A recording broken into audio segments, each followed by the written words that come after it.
Hey everyone! Today I'm bringing you an absolutely captivating story about a girl who turned her unrequited love into a best-selling novel. But that's just where things get interesting. Meet Shannara, a shy writer who's been crushing on her childhood friend Hansin for years. Unable to confess her feelings, she does what any writer would do. She writes a romance novel with him as the perfect male lead, hoping he'll read it and understand her heart. The book becomes a huge success, but there's one tiny problem. Hansin never reads it. Fast forward, and now Shannara needs to write about a bad boy protagonist, the complete opposite of her sweet childhood friend. Enter Ju Won-cha, the intimidating director of her publishing house who agrees to be her new prototype. What starts as a professional arrangement quickly spirals into fake dating, jealous misunderstandings, and a racing heart that won't lie. Will Shannara realize who truly makes her heart beat faster? Let's dive in. Retry. Shannara really loves novels where the female lead is like a ray of sunshine, and the male lead is smart and kind. She's especially drawn to stories where a dethroned prince from the north gets in the protagonist's way. Creating obstacles on their path in these novels, the female lead bravely overcomes all difficulties. However, after finishing yet another novel like this, Shannara is left perplexed. She starts to think that the author picked the wrong character sitting at her school desk. She smiles dreamily since she decided to write her own novel. With enthusiasm, she grabs a pen and wants to start writing as soon as possible before inspiration leaves her. Shannara concentrates better in school because the white noise helps her focus. Plus, she can observe her classmate. While the boy is sitting at his desk chatting with friends, Shannara finds inspiration in him to create the male lead. Just by looking at her handsome classmate, she easily invents the world of her novel. She's thrilled with the prototype of her character since that guy looks like a work of art, but just as she's about to start writing when she lowers the pen, she discovers that her notebook has disappeared.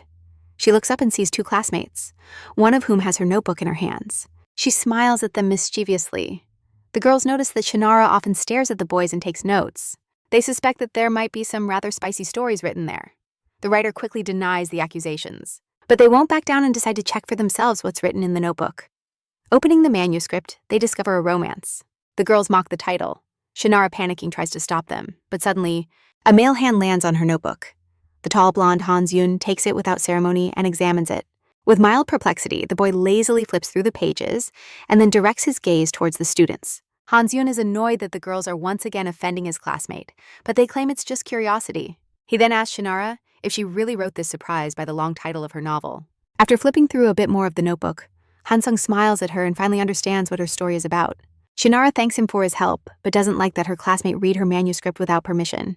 When he hands back the notebook, the blonde assures her he didn't get into the details, but wants something in return. The writer pauses and anxiously awaits what he will ask for. The boy smiles and asks to read the book. When he finishes, a classmate ironically asks, since when does he read novels, and he jokes that he uses it for blackmail. If his girlfriend Shin becomes famous, the girls ask if he's really friends with the writer, and he just smiles and replies that it's a secret. Shannara has been sitting silently at her desk trying to understand what's happening. Even though many years have passed, her childhood friend is still her friend, and she will show him when she finishes the book. Looking at Hans Shin still feels like he stepped out of the pages of a book always kind. He used to help others, and once borrowed a textbook for a classmate from another class. Shin gets excited. Since the prototype of her main character is her childhood friend, she doesn't know if he has a girlfriend, if someone has confessed their feelings to him, or if she should do it herself. Even while feeling Shin's gaze, the boy looks at her with confusion, but quickly averts his gaze, rubbing his neck as he heads for the exit. Believing she only imagined his charming gaze, the writer averts her eyes, embarrassed. Now it seems to her that confessing to her friend is not the best idea. Her eyes fill with tears because it doesn't make sense to get into an awkward situation if he'll just reject her. Shannara knows she's not a beauty, and that her studies aren't going well. She feels like there's nothing she's really good at. But after reflecting for a bit, she suddenly understands that there is something she does very well a few years back. Later, Shannara receives an unexpected call and can't believe what she hears. Editor Kim congratulates the writer on an important event in her life, since the publishing house has decided to publish her book. The girl couldn't believe that for Shin it was a surprise, since the whole crew is excited about the live novel style. But when Kim reminds her about the next book, the writer freezes and looks at the blank page on her computer screen. Shin signed an exclusive contract with the publishing house but can't develop the concept for the new protagonist. She confesses this to the editor, and she suddenly suggests that this time she write a story about a bad boy. Kim has no doubt about the creative potential of the writer and asks her to work hard on her new romance. After finishing the conversation, Shannara reflects on the concept of the new hero. Her debut novel was quite simple since she wrote it to express her feelings. To her friend, the perfect hero in her eyes. Shin recalls a moment from her childhood, when as a child she sat on the roof and a boy below promised to catch her if she jumped. The girl looks nervously down. As her hands trembled from fear, the boy watches her with confusion and tries to understand why she climbed up there. Shannara clenches her fist tightly since she went up there just to play with Hanshun, who was the first to climb on the roof. Gathering courage, she jumped down directly onto the boy. These moments were transferred to the novel, giving the protagonist the look and character of her friend, hoping that when reading it, Hanshun would understand her feelings. However, every time Shin asked the boy if he read her book, he looked at her with confusion. Shin completely forgot her request for him to show her the novel, justifying herself by saying that after school, she didn't have time to read. Shannara cries sitting at the table in front of her laptop. She worked so hard on the novel, just because she didn't want to read it, and now it turns out she said it like that without thinking at all. Suddenly, there's a notification from editor Kim, who asks if she can wait for a draft next week. Shannara hopes to escape from this publishing house as soon as she finishes her new novel. On her way from the store, Shannara reflects on how to write about a protagonist with a horrible character, the character from her first novel she copied from Sinu. But now there's no one around who could serve as a model for this new story. Suddenly, Shannara hears a scream and looks with interest around the corner in the alley. A girl and a boy with dark hair are arguing loudly. The girl's hands tremble, her fingers spasm, when the boy says he went out with her just to show her to his parents. Suddenly, the girl abruptly raises her hand and slaps him in the face with all her might. Her eyes fill with tears as she walks away, regretting being so nice to that scoundrel. Unexpectedly, Shannara becomes a witness to a breakup. Shannara is interested in seeing the boy who could behave like this, but if she turns around, he will surely notice her at that very moment. The stranger, as if feeling someone's gaze, turns around. The boy looks surprised at Shin, who is ridiculously hiding behind the corner with a shopping bag in her hand. The stranger asks her why the girl is following him, and she hurriedly replies that it's a coincidence. Shin says she just wanted to make sure there was no violence and, if necessary, to call the police. Now that she's so close, the girl can make out his facial features. The writer recalls her dialogue with producer Kim. At that moment, Shannara suddenly realizes she found the bad boy. The girl's eyes widen in excitement. She can't believe her luck. In front of her is an ideal man for the concept of the protagonist. Kim had precisely talked about someone like that who could be the prototype for her new novel, since this boy is perfect, inspired, and not wanting to lose this opportunity, Shannara unexpectedly asks the stranger for help. Seeing his confusion, she apologizes for the sudden approach and explains that she's going to write a new novel. When asking about the genre and title, the girl nervously replies that it's romantic, but keeps the title a secret. Seeing her gaze begin to show interest, Shin decides to share her idea with him. The girl explains that even though she had already defined the character of her protagonist, she didn't know how to describe him until she saw him. Shannara surprises the boy by confidently stating that he fits perfectly as a prototype of a character with a bad attitude. Looking closely at the stranger, the girl can confidently assert that he really does look scary, but she likes it. However, the boy thinks she's just making fun of him. The stranger shrugs indifferently and says he has no intention of helping her. The idea of an unstable person he's never met claiming that he has a bad personality irritates him. Shannara, on the other hand, gets even more excited, and the more she looks at him, the more inspired she becomes. So she can't let him go and grabs his hand while looking at him pleadingly. Her emotions are overflowing, and Shannara proposes to pay him for helping her after receiving an advance. The stranger silently retracts his hand. Suddenly, he moves closer and presses Shin against the wall. Leaning over her, the boy's voice softens a bit as he calls her Miss Writer. A slight smile appears on his lips as he asks if she really writes romance novels. Shannara's face instantly turns red, and the boy, noticing her reaction, suddenly changes his expression. Now his gaze is cold as the smile fades, asserting that she confuses reality with a novel and threatens to call the police. Shannara is shocked, and the stranger advises her to read more and focus on her book, instead of grabbing people in the middle of the night. Later, sitting in front of her laptop, the protagonist looks tired. At the blank screen, the girl has always been intrigued by what bad boys are like, and now she knows firsthand.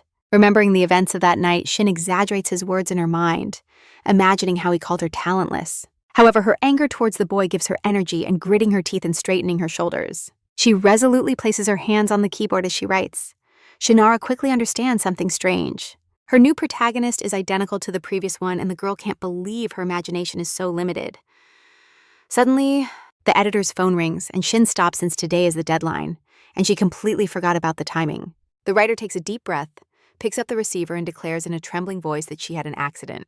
But she only has some scratches.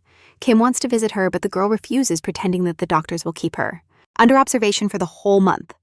The editor sighs and looks at the calendar. There's nothing to do, the draft can wait. Since the writer's health is much more important, Kim thinks about how to adjust the schedule, and at that moment someone approaches her. From behind, director Yoo-hoon Cha asks the editor about the publication plan.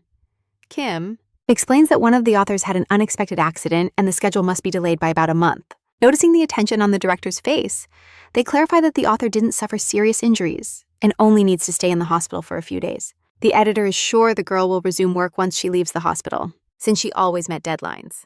Mr. Cha smiles, finding it absurd that someone with just a few scratches would be in the hospital for an entire month.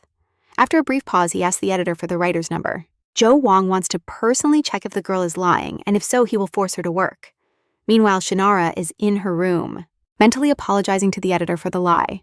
But now she has no strength to write her next novel. She looks at the stack of books in front of her, convinced that the stranger from the alley was right, and that she should study literature suitable for her story.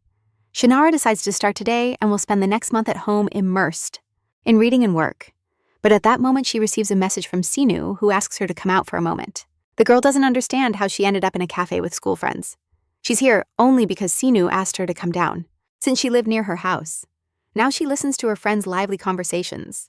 From school, Sinu decided to get together and relax with her friends, which surprises the girl, since they are her friends, not his. Nam Soo-jun heard that Shin became a writer, and says he wasn't surprised since she was always alone writing something. The embarrassed girl replies that she was already taking notes for her future novel, while if she's not happy to gather everyone, Soyeon comments that she would love to read a book of hers. But she doesn't have time. Everyone continues to chat animatedly, but the protagonist feels out of place and can't participate. She looks at Sinu, not understanding why he called her. Shannara decides to finish her drink and go home immediately. But when after a while she looks at the table in front of her, there's already an empty glass and several empty bottles. The girl slowly opens her eyes. The world in front of her blurs. She feels her body going numb. Shin suddenly realizes she's leaning on someone's shoulder. And when she turns, she sees Sonu close by. The boy looks at her calmly and asks if she's awake. Shin tries to discern his expression, but her vision is too blurry since her glasses disappeared. Noticing her confusion, Sonu hands her the glasses without saying more. He had taken them off so they wouldn't bother her, putting them on hastily. Shin apologizes, embarrassed for having rested her elbow on him. Sonu calmly adjusts a strand of her hair and tells her they don't have a relationship to worry about that. He understands how tired Shin is from work and is willing to support her when she needs it. Shannara blushes and promises to accept his support. When Sonu offers her a glass of water, she thinks about how long it's been since she relaxed without thinking about work. So Yoon thinks the boys sitting across haven't changed at all since high school. Smiling, she wants to ask them a question to Shin and Sonu, whom she's always been interested in. Looking directly into their eyes, she asks what kind of relationship they have. Shin chokes on her drink when So-yeon remembers how Sinu always took care of her in school. She always thought they were dating because the boy was so considerate of her. The writer's cheeks burn with nerves, and she starts awkwardly excusing herself, saying that she and Sinu have been friends since childhood. The boy is surprised that someone thought he had feelings for Shin. Shannara laughs as she explains they are just old friends, since they grew up together and their parents maintained a good relationship. Sinu realizes that he recently ran into Shin's mother, worried that her daughter had no social life due to work. That's why he decided to invite her to a cafe. His friend remembers how kind she was back in school, and how at the prom So-yeon, misinterpreting his kindness, confessed his love. The girl stands up furiously from the table because he promised never to mention that episode again. Sinu is happy. He didn't respond with equal feelings that time, since otherwise they might not even be able to look each other in the eye now. So-yeon gets mad because she expected an apology and not those words. She sarcastically asks the blonde if he plans to spend the rest of his life without knowing anyone. With a thoughtful look and rubbing his chin, Sinu breathes and responds that's not the case at all. He blushes a bit and says that if he finds the right person, he will definitely start a relationship. However, So-young doesn't calm down because even if he finds the one, she might not want to start a relationship with him. Shin clenches her fists nervously and is grateful she didn't confess to Sinu and complicate her relationships with him. She remembers how she awkwardly tried to confess by offering him a movie ticket or a coffee coupon in exchange for reading her book. Now Shin is completely confused and doesn't understand if it was the right decision to write that book, since he would reject it anyway. While looking at the writer, who seems bewildered, Sonu suddenly remembers something. Suddenly, the boy asks her the title of that book she wrote back in high school. However, he remembered it at the worst moment. So Shin turns and tells him not to read it. So Yoon watches with interest as Sonu argues with the writer about that book. He should have read long ago. Shin insists that the boy owes her nothing, but he insists since now he's even more interested. After observing the discussion a bit longer, So Yoon suddenly says he thinks he knows which book it is. Shannara's face turns red when her friend mentions the title of the novel, Confession of a Childhood Friend. The girl slowly turns her head towards Zoe, never imagining she would read books like that. Sonu pulls out his phone and starts searching the internet for that romance whose title seems a bit strange to him. Shin, in turn, asserts that the plot has nothing to do with the title. The writer doesn't even have time to realize that she snatches the phone from Sonu's hands, breathing heavily, her cheeks burning with embarrassment. The boy demands that she give back the phone.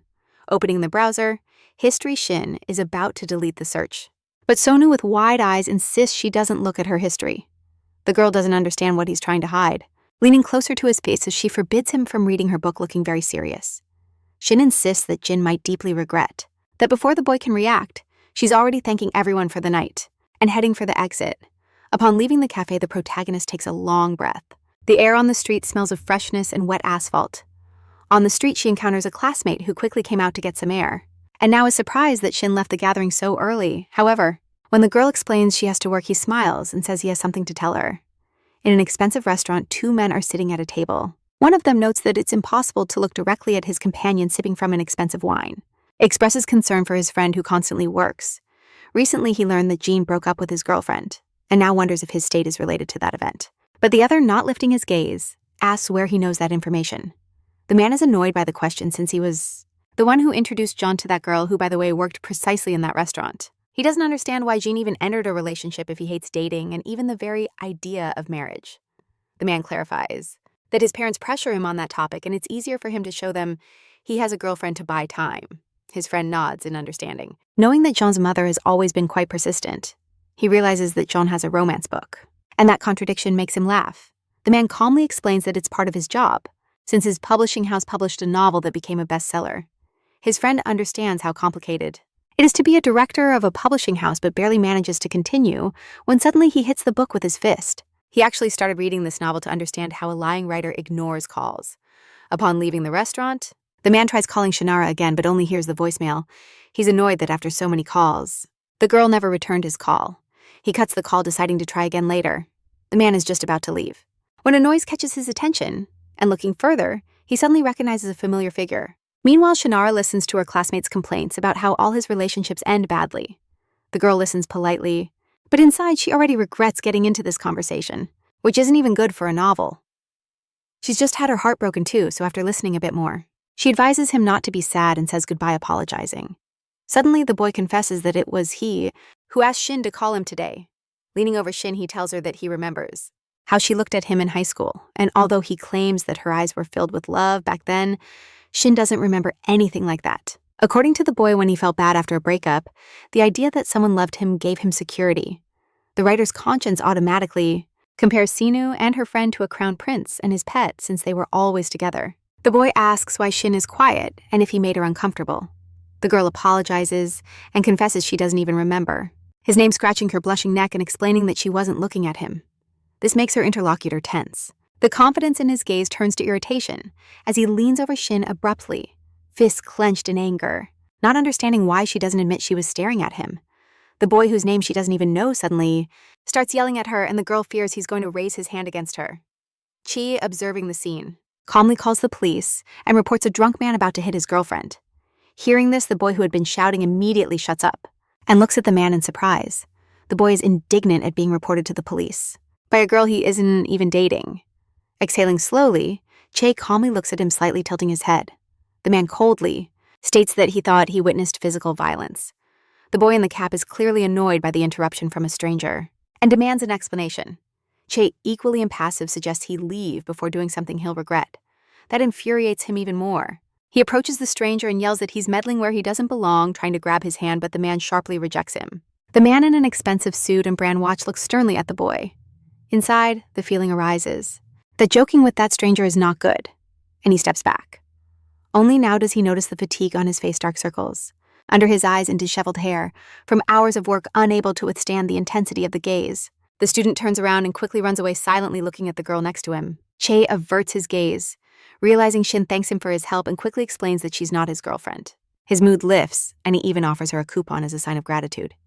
He looks silently at the girl, surprised that she doesn't remember him deciding that they wouldn't see each other again, and tries to call the writer again. But as soon as he takes a few steps, he suddenly hears her voice asking him to wait. The man frowns and tries to leave, saying he needs nothing from her. However, Shin catches up to him and grabs his arm. Suddenly, the girl points to the book under Ju, Won Cha's arm. He blushes at the thought that he's a fan of this novel. The man is even more surprised. when Shin suddenly offers to sign the book. Meanwhile, Sonu's friend returns to the cafe, irritated by the incident on the street. When asked if he ran into Shin outside, whom he had asked to invite, today he replies that they separated quickly. However, Sonu is interested in knowing the reason why his friend insisted so much on this meeting. The boy actually wanted it because he believed Shin was in love with him. But he doesn't plan to confess that since his friends would surely mock him. That's why he says they didn't have time to talk properly on the street since an acquaintance greeted him and they hurried away. Sonu finds it strange since, according to him, Shin can't have a boyfriend. She herself doesn't understand how she ended up in the cafe with a man she only wanted to thank for helping her and buying her book. Suddenly, he comments that he's glad for this chance meeting since he's wanted to meet the author of a good novel for a long time. But she never answered the phone. Then he smiles and tells her his name is Ju. Cha, and he's the general director of her publishing house. Blushing, the girl apologizes for her lie about the hospital and for not answering the calls she took for spam. When Cha reminds her of their recent encounter, she barely recognized him since that day he looked different. Overall, her memory is very bad, since she couldn't remember the name of that classmate she spent the afternoon with today. When the director suggests to the writer that they move on to business, he seems less intimidating than in their first meeting in the alley. Cha asks Shin about the new manuscript, but she admits she can't write it. The man is angry and starts yelling since he thinks the girl is mocking him. The embarrassed writer asks for more time. According to her when signing the contract, editor Kim promised her a month of rest if necessary. However, Cha immediately points out that this rule only applies in cases of serious illness or exceptional circumstances. Although Shin isn't actually sick, she insists she can't write now. When asked how much time she will need, the girl asks for 2 months of rest. But Chan has no time to listen to this nonsense, since the publication must go out as soon as possible while market conditions are favorable. Now he's sure that the writer and editor Kim are too close.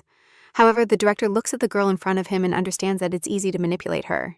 That's why the man comes up with the idea of accusing the editor of leaking internal information. He clarifies that such behavior and the disclosure of false information would put Kim at risk of disciplinary action. Shinara stops and asks uncertainly what sanctions he's talking about. Jay promises to punish Kim for obstructing the work.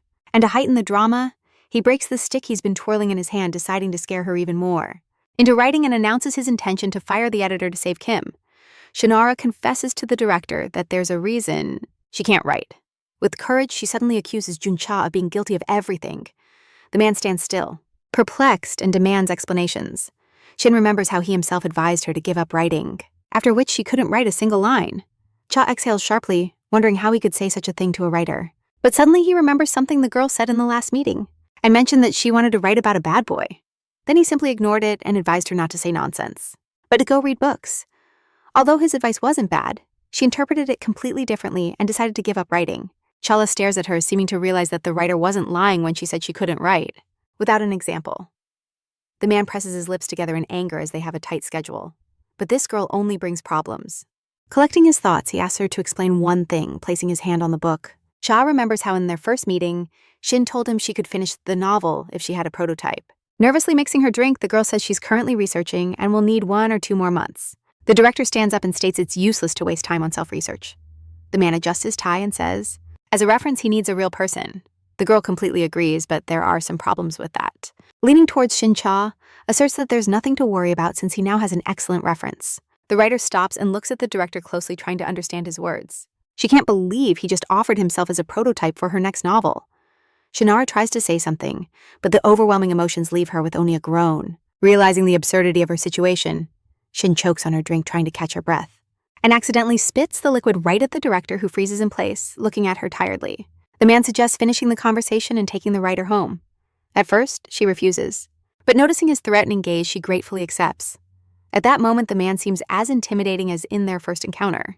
A few minutes later, the writer is already in his car. She casts a cautious glance and wonders what he meant by offering himself as a prototype. Shin watches him furtively as Cha, sitting in the driver's seat, squeezes his right arm with his left hand. The girl doesn't understand why he's sitting so strangely. Before she can ask, Cha suddenly leans towards her. Shinara blushes, not understanding what's happening. She thinks he might be showing initiative and acting like bad boys do. However, the girl feels it's too much and terrified. She hits him hard on the chin. Although Shinara needs a prototype for her book, acting like this, according to her, is unacceptable. While Cha rubs the wound, she screams that she likes another boy. It turns out the director just wanted to fasten her seatbelt, and realizing this, he quickly apologizes and buckles it. Shin feels uncomfortable about his behavior, turns to the window, and the rest of the ride passes in complete silence. The girl reproaches herself for mentioning her feeling something that was totally inappropriate. Cha breaks the silence by asking her how she managed to write her first novel. Shin asserts that she can't write without a prototype. Dad breaks the silence, asking how he managed to write his first novel. Shin claims he can't write without a prototype, and that the character from the previous romance had a well-developed profile. He replies coldly and evasively. This makes the director understand that he doesn't want to talk about it suddenly. It comes to mind that the prototype of the protagonist was exactly the guy she had talked about before upon hearing this. Shinara leans forward, grabs him by the shoulder, and asks where he got it from. Her sudden movement causes the car to swerve sharply, and the man screams for her to stop touching him while driving. Shin's heart races wildly from fear, and the annoyance that she only apologizes since the first time bothers the director. But at the same time, she gets into situations that require it. Shin sheepishly confesses that she doesn't do it on purpose. She explains that she wrote a novel using her beloved as a prototype. Shin added real events to the novel so that the guy would understand, because she couldn't contain her feelings, but was afraid to confess it. However, it all turned out to be useless, because that person doesn't read books. So now the writer knows her friend isn't into the romance genre. Unexpectedly, the director smiles and confesses that he liked the book. Shin thinks he's just saying that for work, but the director read the novel before their meeting today and he got hooked. The writer blushes when Yoo-hun Cha says he managed to draw him into her rich world of imagination. Upon arriving at the place, the director unbuckles his seatbelt, leans slightly towards the girl with a hint of insinuation in his tone, and confesses that he likes Shin. She blushes, but adds that he likes her as a writer, making the reader feel every scene. The director thinks that guy from the past is interested in her books. If the writer becomes popular, few pay attention to the author before choosing a book, but if Shin really wants that to happen, her next novel must be a hit. Those words help the writer make a decision, and she leans towards him with a mischievous smile, staring into his eyes. She pauses a bit surprised by her sudden bravery, and then Shin promises to work hard on the romance if he becomes the prototype for the protagonist. As she gets out of the car, the girl thanks the director for everything. Looking out the window, Yoo-hun Cha smiles and advises Shin not to ignore his calls. Otherwise, he will come to pick her up here. Now the girl understands why the director insisted so much on taking her home suddenly. Shin hears someone calling her name, and when she turns around, she sees Shu in front of her to her surprise. That he's there. The guy reminds her that he lives nearby without leaving the car. Cheya listens attentively, while Shu explains that he quickly broke up with Ji-hoo and watches Shin. Suddenly, the director looks at Shu and asks the writer if he understood correctly that he is the protagonist. He squints his eyes and studies the blonde carefully, then Chale gestures to the girl to indicate that he wants to say something in her ear. From the window, he leans towards the writer. Shin gets closer, and the director whispers, in a low voice, that the man doesn't resemble the protagonist from her novel. See, Yu observes in surprise how the girl blushes, pushes him and asks him to leave as soon as possible. Before leaving, Ju-won asks Shin to accept his calls. When he makes them on the way home, the man can't get the ideas about that book out of his mind. He just saw the person the author based her protagonist on. After catching his breath, the girl turns to Sun, and without noticing the change in his face, asks about her friends. Suddenly, out of nowhere, she says she thought of it when her friends asked if they were going out. Sun is interested. If Shinara likes someone, the girl doesn't understand where he's going with this and feels a pain in her chest suddenly. The guy states that even if she's so naive, she shouldn't date guys from dating apps. Shin is frozen in shock when Han says he's disappointed in her because he thought she was completely different. At that same moment, Chie thinks that the prototype of the hero from the book isn't really as good and soft as the writer described. Shinara looks at her friend and doesn't understand what apps he's talking about. Sun furrows his brow and says he never met people who know each other online. He always knew that his childhood friend wasn't very observant and hadn't realized that there are strange people on those apps. The girl could become prey to suspicious guys, like those. After listening to his monologue, Shinara asks Hansen to explain where he's going with this. Although she wasn't even thinking of using dating apps, Shin still doesn't understand her friend's reaction. The guy is even more surprised. He never imagined that his friend would be interested in those things. However, Shinara turns around and coldly responds that it shouldn't matter to him suddenly. He grabs her hand, stops her abruptly, and turns her towards him, firmly stating that it's not good for the girl to do that. Still, the protagonist doesn't understand what he's talking about and waits for clarifications. The guy's face flushes intensely. He gets nervous. His hands tremble and he's about to confess something to Shin, but he can't decide. In the writer's mind, a strange idea crosses, and according to Sinu's expression, everything could be exactly how she imagines it. Shin remembers a scene from her novel in which the protagonist interrogates the heroine about the guy she saw approaching. The protagonist confesses that she understood her feelings upon seeing her with another man. To Shin, it seems like that moment is happening exactly now, in which childhood friends recognize their feelings only through jealousy. Pushing those thoughts out of her mind, the writer returns to reality. The girl's cheeks burn upon realizing that her dream will finally come true. While watching Sinu, she tries to guess what to respond. But just when she's about to help him confess, the guy suddenly announces that he doesn't want to be the only one. Shinara freezes and looks at him confused, trying to understand what he means. He explains that everyone around him is forming relationships, and he doesn't understand why people are attracted to them. The guy hoped that at least his childhood friend wouldn't show interest in those things. Annoyed, he confesses that this way Shin makes him feel belittled. The girl looks at him in silence at the person for whom she wrote a whole novel to confess her feelings. Suddenly, she feels anger towards Sinu, who doesn't even know she's a writer, despite her repeating it millions of times. Shinara cuts off the conversation and firmly states that she doesn't use any app. She explains that she took home the general director of the publishing house with whom she had a work meeting. It turns out that he even forgot that his friend is a writer. Noticing the angry look on Shin's face, he immediately apologizes for saying something stupid. The girl turns around and leaves. She no longer wants him to read her books. Sinu is surprised by his friend's sudden change of mood. He thinks she got mad because he misunderstood everything, and he rushes after her, grabbing the girl by the shoulders. Hansinu turns her back towards him and demands an answer. The guy looks at her with concern. Shinara pulls his hands away and asks, "What's wrong with being angry?" But he didn't expect to hear as a response that at that moment she looks ugly. The guy smiles and asks her to stop being angry, because it doesn't suit her. Then he grabs Shin's hand, laughing, and tries to figure out why she's upset. Suddenly, he comes up with an idea and takes out his phone from his pocket. The guy decides that the only way to calm his girlfriend is to read her book. He decides to solve the situation and find out what Shin wrote in her novel. The girl exhales in relief when Suyu discovers that all copies of the book are sold out. The guy looks at his girlfriend confused. Trying to understand why she changed her mind so suddenly, he stands in front of her in silence, not knowing how to react to all this. The writer suddenly smiles and reassures him that Suyu will be able to read the book another time. But her joy doesn't last long. The guy finds an unexpected solution. The idea arises to go to his girlfriend's house. And right there, the romance leans closer and asks the blushing girl if he can go to her house like before. Upon arriving home, Shinara mentally repeats the events of that night. They hadn't been alone since high school, and it could be a great opportunity for her. When they were in school, the guy was always surrounded by many friends, especially girls.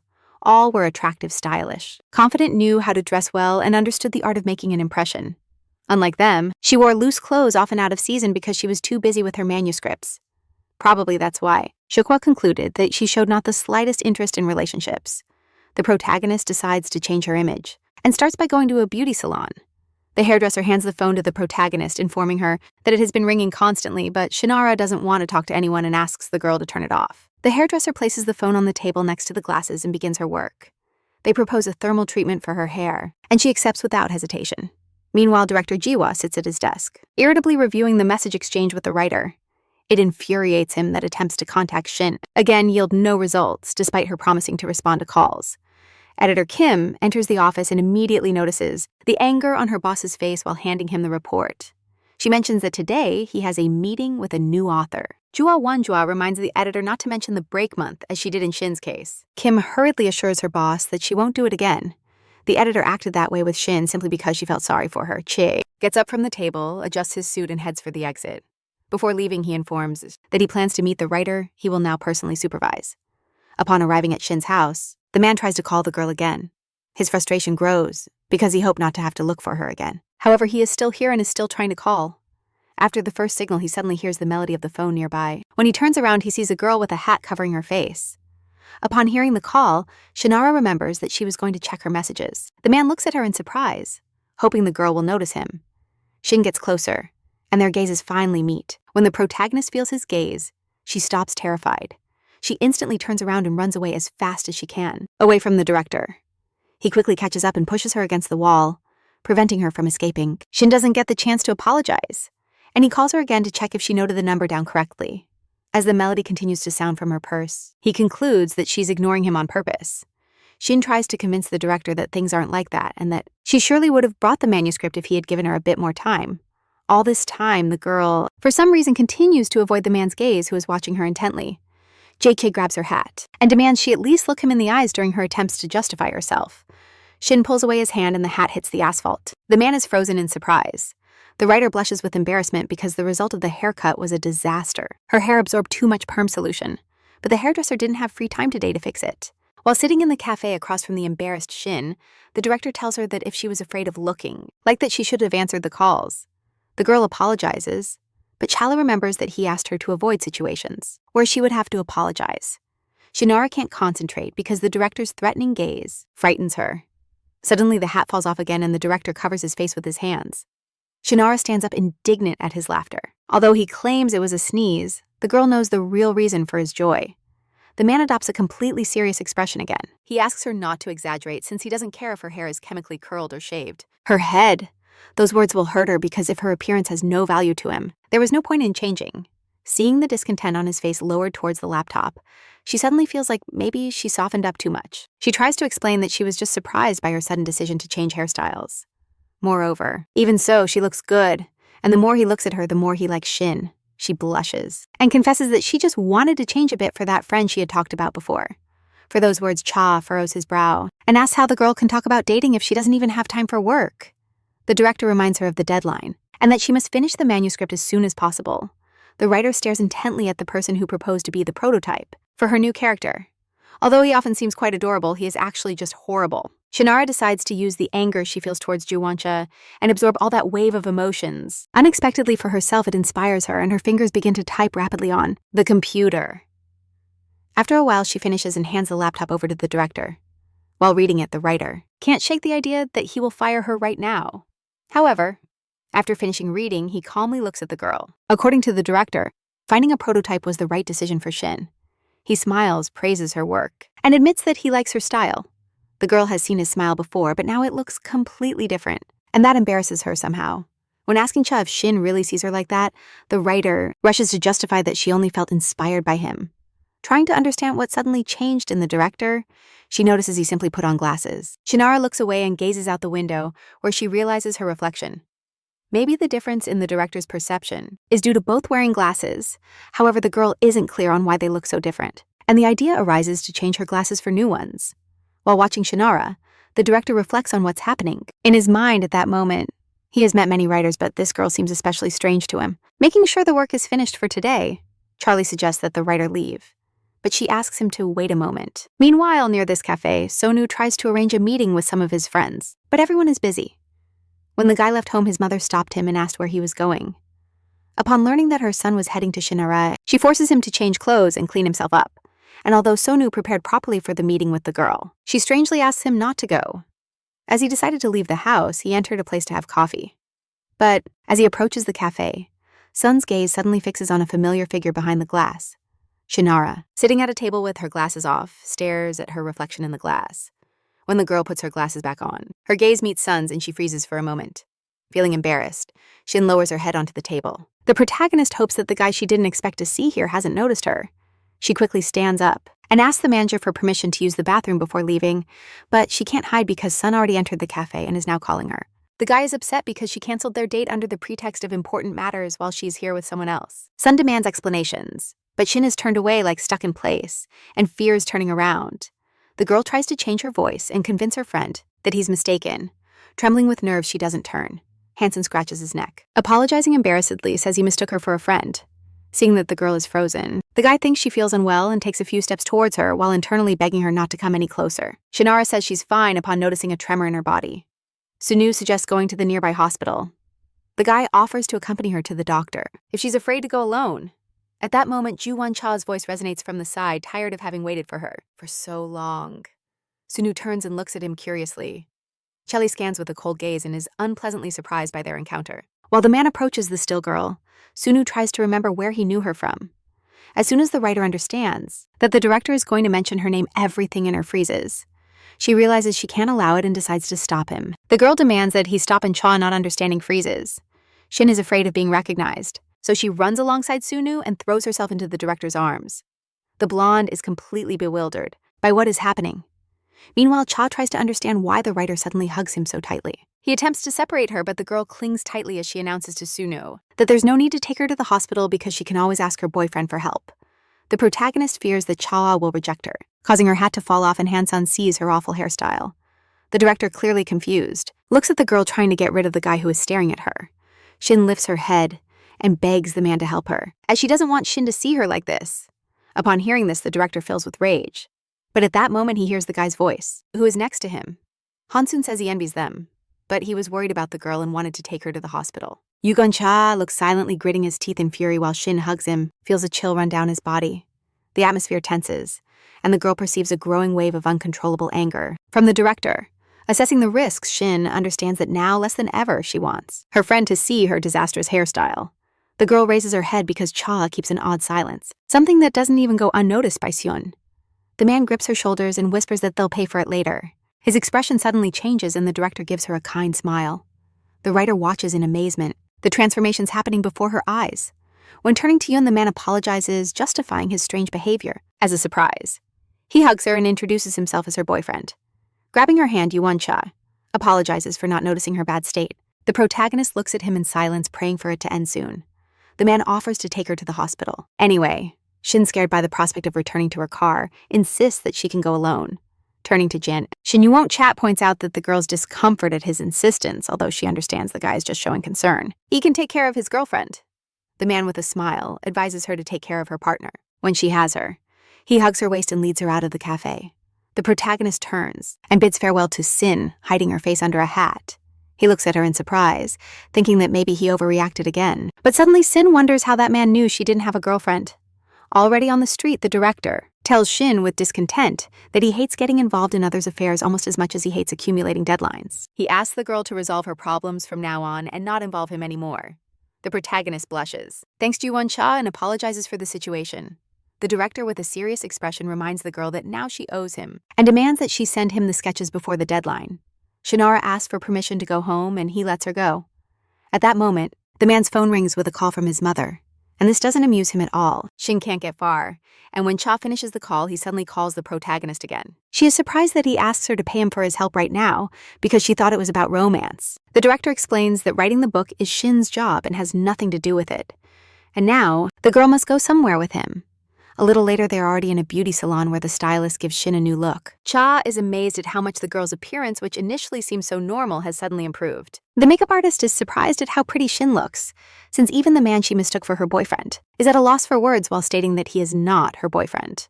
The director approaches the girl and asks if she likes the new look. However, the writer can't respond more than feeling weird without glasses. When they leave the salon, the stylist wishes them a nice date.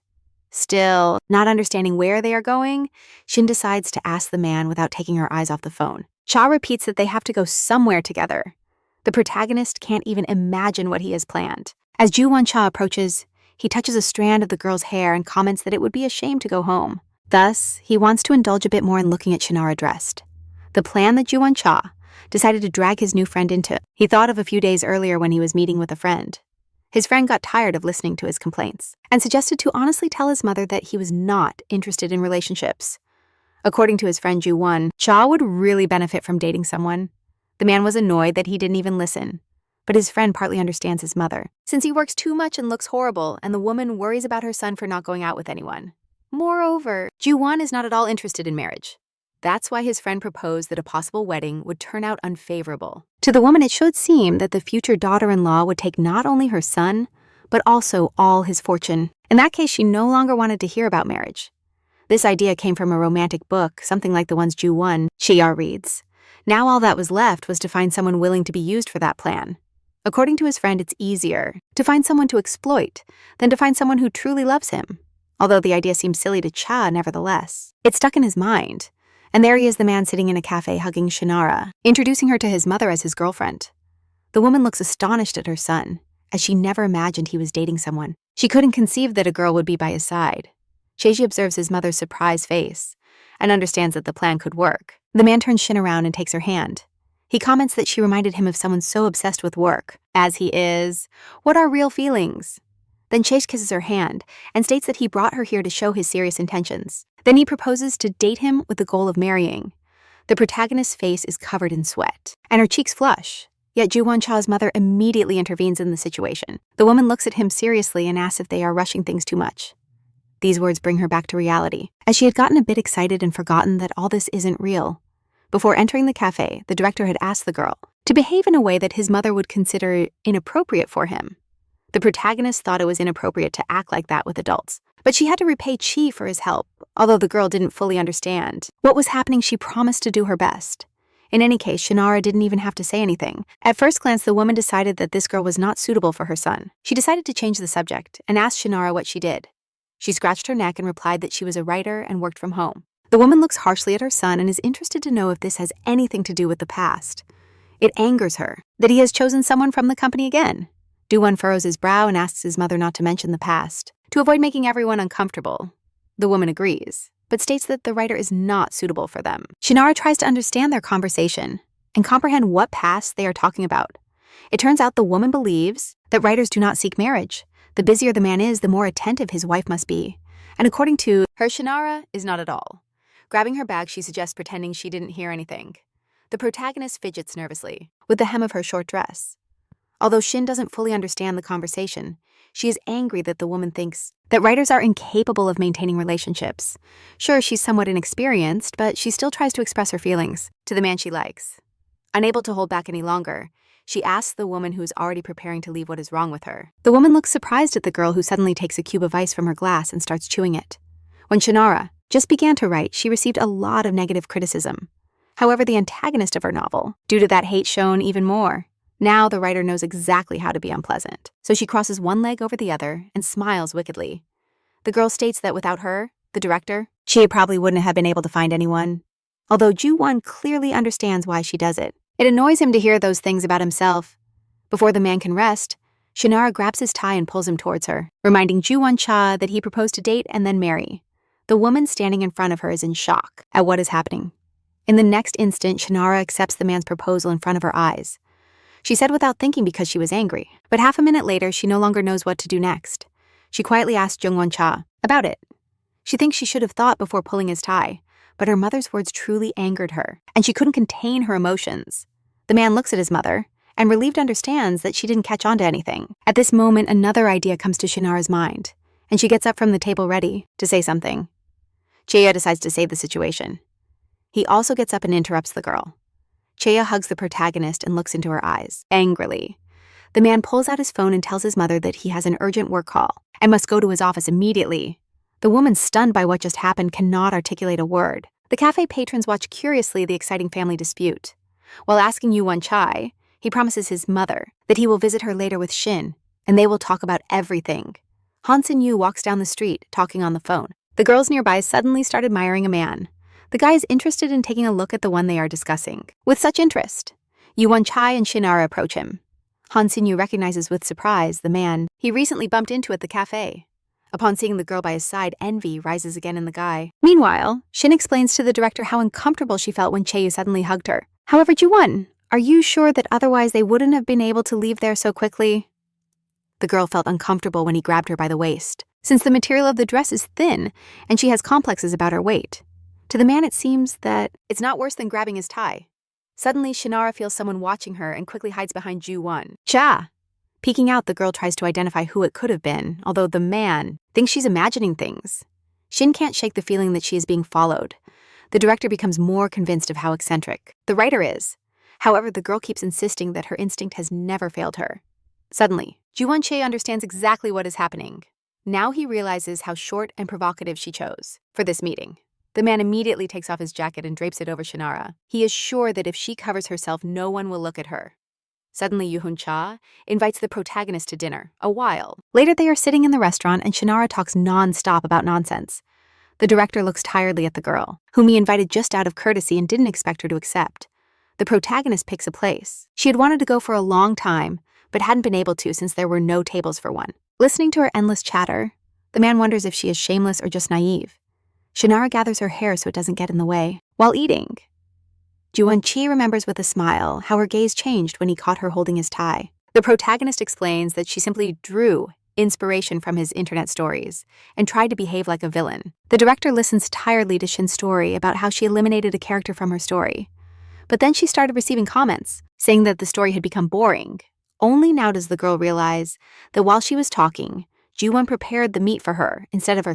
The man smiles and suggests Shinara start eating and writing whatever she wants without paying attention to the comments. If she feels bad about them, she should tell him, and he will feed her grilled meat from time to time.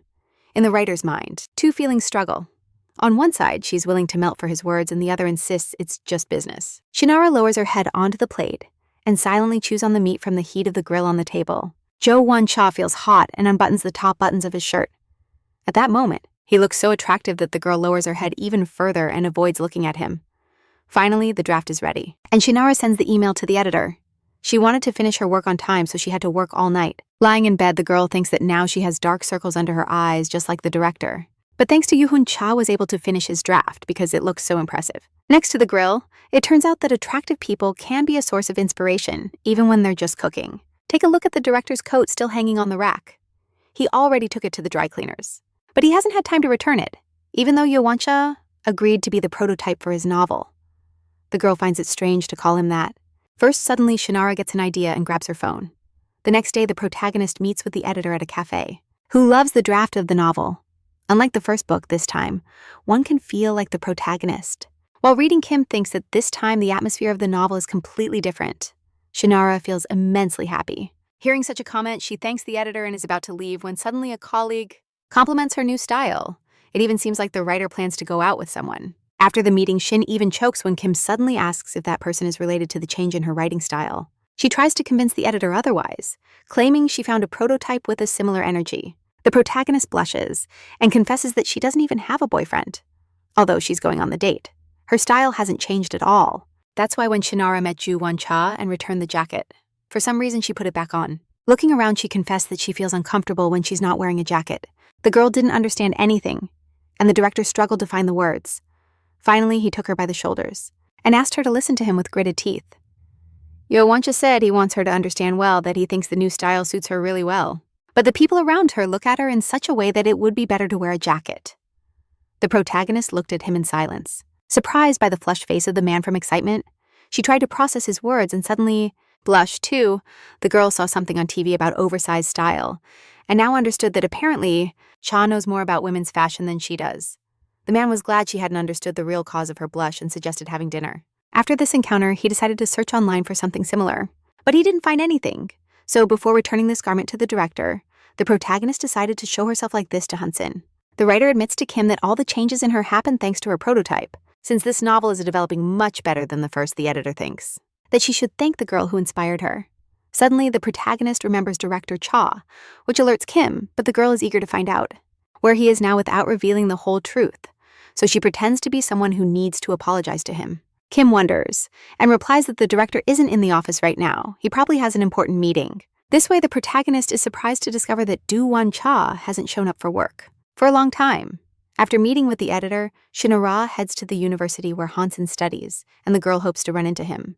However, looking around, she realizes there are many stylists around. She doesn't understand how the world could have changed so much.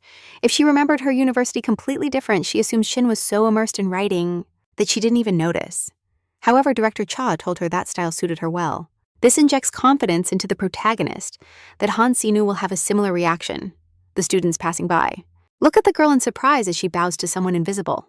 Kim told the writer that the director has been pale lately and even works from home. Now Shinara wonders if this could have happened because of that meeting she ruined. At that very moment, Hansin appears walking toward the girl. Yeoncha is sitting at home looking tired, staring at his laptop screen. Suddenly, a chill runs down his back and the man turns abruptly. Maybe it's just because he's very tired. Yeoncha decides to take a break and heads to the fridge, grabs a can of beer, and takes a refreshing sip. He flops onto the sofa and thinks about how exhausted he is, even though he just wanted to rest a bit at home without thinking about work. Since that day, his mother has been coming to his office every morning. That's why Ju-won couldn't take it anymore and decided to move back home. And even though it's hard for his mother now, the man doesn't see the point in explaining. A melody sounds nearby, and Ju-won-cha glances quickly at the screen. His mother calls again, and now he understands how annoying such insistence can be. The man remembers that it's been a while since he called the writer. Although if he needs a prototype, she'll probably call him herself. Yeoncha. Regrets involving Shinara, who knows nothing. The man suddenly remembers how she called his behavior an attempt to be a villain. However, it was so weird that it even left him baffled. The girl, for some reason, won't leave his mind. He remembers how she usually talks to him with a childlike innocence. Yeoncha suddenly remembers something and startled spills beer on the table. There's a knock at the door. The man approaches to open it, wondering who could have arrived at such an hour. He goes to the intercom, and upon seeing who's there, he doesn't understand why she came. The protagonist is curious how Hansin will react when he sees her in such a state. Noticing her, the boy takes the receiver out of his ear and looks at her closely. However, upon aligning with Shinara, he doesn't greet her but walks past. The protagonist tries in every way to call his attention by falling or talking loudly on the phone. She can't believe that a little makeup and new clothes have changed her to the point of making her unrecognizable. Suddenly behind Shin, Ara. A man's voice sounds, however, when the girl turns, she sees that Han Sinju is not in front of her. The boy apologizes and says he saw her fall, so he decided to ask if she needed help. The protagonist looks at Jiho in surprise, the same classmate who saved her from the director days ago. He doesn't recognize Shinara either, and now asks for her phone number. While the protagonist tries to process that all this is real Nam, so Yeon approaches. It turns out that all three study at the same university. Nam immediately understands that Jiho approached the girl to get to know her as his friend. He also doesn't recognize Shinara in her new look. The protagonist doesn't know what to do since she came here just out of curiosity about Sinju's reaction. However, Jiho keeps insisting on asking for her phone number. The situation is saved when Hansen unexpectedly appears asking his friend to leave the girl alone, since she has a boyfriend. Meanwhile, So-yeon carefully observes the protagonist because she can't shake the feeling of having seen her somewhere. Shinara, holding her breath, listens quietly as her friends try in vain to remember her. She can't understand where or when Han Seonu could have seen her since it's the first time she's dressed like this in front of him. Feeling it was a complete failure, Shinara says it's the first time she sees them all and bids farewell, citing urgent matters. The girl tries to leave quickly, but suddenly Han Seonu stops her while she was fleeing, not realizing that she had dropped her bag, and the boy picks it up and now returns it to her. Han Seonu leans over her and looks at her intently to confirm that it's really her. He's impressed by how different she can look with makeup and different clothes. Shinara blushes and thinks that he finally recognized her. However, her friend's reaction is more intense than she imagined, as he overwhelms her with compliments. Han Seonu tells her that upon seeing her on the street, he thought she was another person. He recognized her boyfriend and even initially thought he was cheating on him. The protagonist doesn't understand when he saw her on the street, or why he speaks so politely. Suddenly, Han Seonu tells her that he recognized her by the bag. Only Shinara remains confused. The boy finds his behavior rude and asks if she really didn't recognize him. He looks into the protagonist's eyes and reminds her that they first met at a cafe where she was hugging her boyfriend. After a while, Shinara sits at the bus stop and repeats in her mind what happened. She thinks she shouldn't have gone to university. Now Hansun considers her a girl who flaunts her relationships, but she no longer wants to seem that way in front of him. So she takes off the wig and puts it in her backpack. Despite everything, the protagonist enjoyed dressing up. Following tips from videos on the internet, Shinara heard people say that style suited her well. Maybe she should have told Seon that it was her since it seems he liked how she looked. But the writer doesn't dare to tell her friend everything without consulting Yoo Won-cha first because she's scared. For a while longer, she tortures herself with doubts and then decides to ask the director for permission. So Shinara calls the editor Kim to ask her a question about the prototype that Yoo Won-cha mentioned. She is on the stairs with her new neighbor from the apartment across the hall. The girl just got divorced and moved here. She doesn't have friends yet and decided to befriend her since they're in similar situations. The man looks at her with a stern expression and doesn't understand at all how their situations are similar. The woman leans over Joo Won-cha's shoulder and asks if he lives alone. He apologizes and tries to shake her off, but the neighbor insists she needs care. She suggests they have lunch together, and still doesn't do anything without understanding why people like that surround him. Jo Won-jae politely declines, and at that moment the elevator next to him opens, and Shinara steps out again in loose clothing and glasses. The protagonist looks at the girl in surprise. Next to the director, Jo Won-jae turns to the neighbor and states that he doesn't need friends. He grabs her by the shoulders, pushes her into the house, and says his girlfriend is jealous. When they enter, the man closes the door with relief and is about to explain to the protagonist the neighbor's words. But Shin asks him not to because she really is jealous. Jo Won-jae struggles to understand where to start and suddenly realizes the meaning of her words. The protagonist looks at him and reminds him that they are pretending to date. Although they aren't really dating, it would be quite strange. Jo Won-jae decides to explain to the girl what happened in the stairwell. Although he doesn't know why Shin came to see him thanks to her, he escaped problems again about her words that they are dating. He asks the writer not to worry about that. If she really thinks they are dating, he will stop being her prototype. From his facial expression, it's unclear what he thinks. That's why Jo starts to think he offended her. But the writer seems not to listen to him as she suddenly feels she has a creative idea and thinks to add to the plot. A neighboring empress who escaped from a tyrant. Jo Wonka watches in astonishment as the girl pulls out a laptop from her backpack to jot down the idea. Immediately, it seems quite strange to him, not just her behavior, but also the fact that she came all the way to him just to write a novel.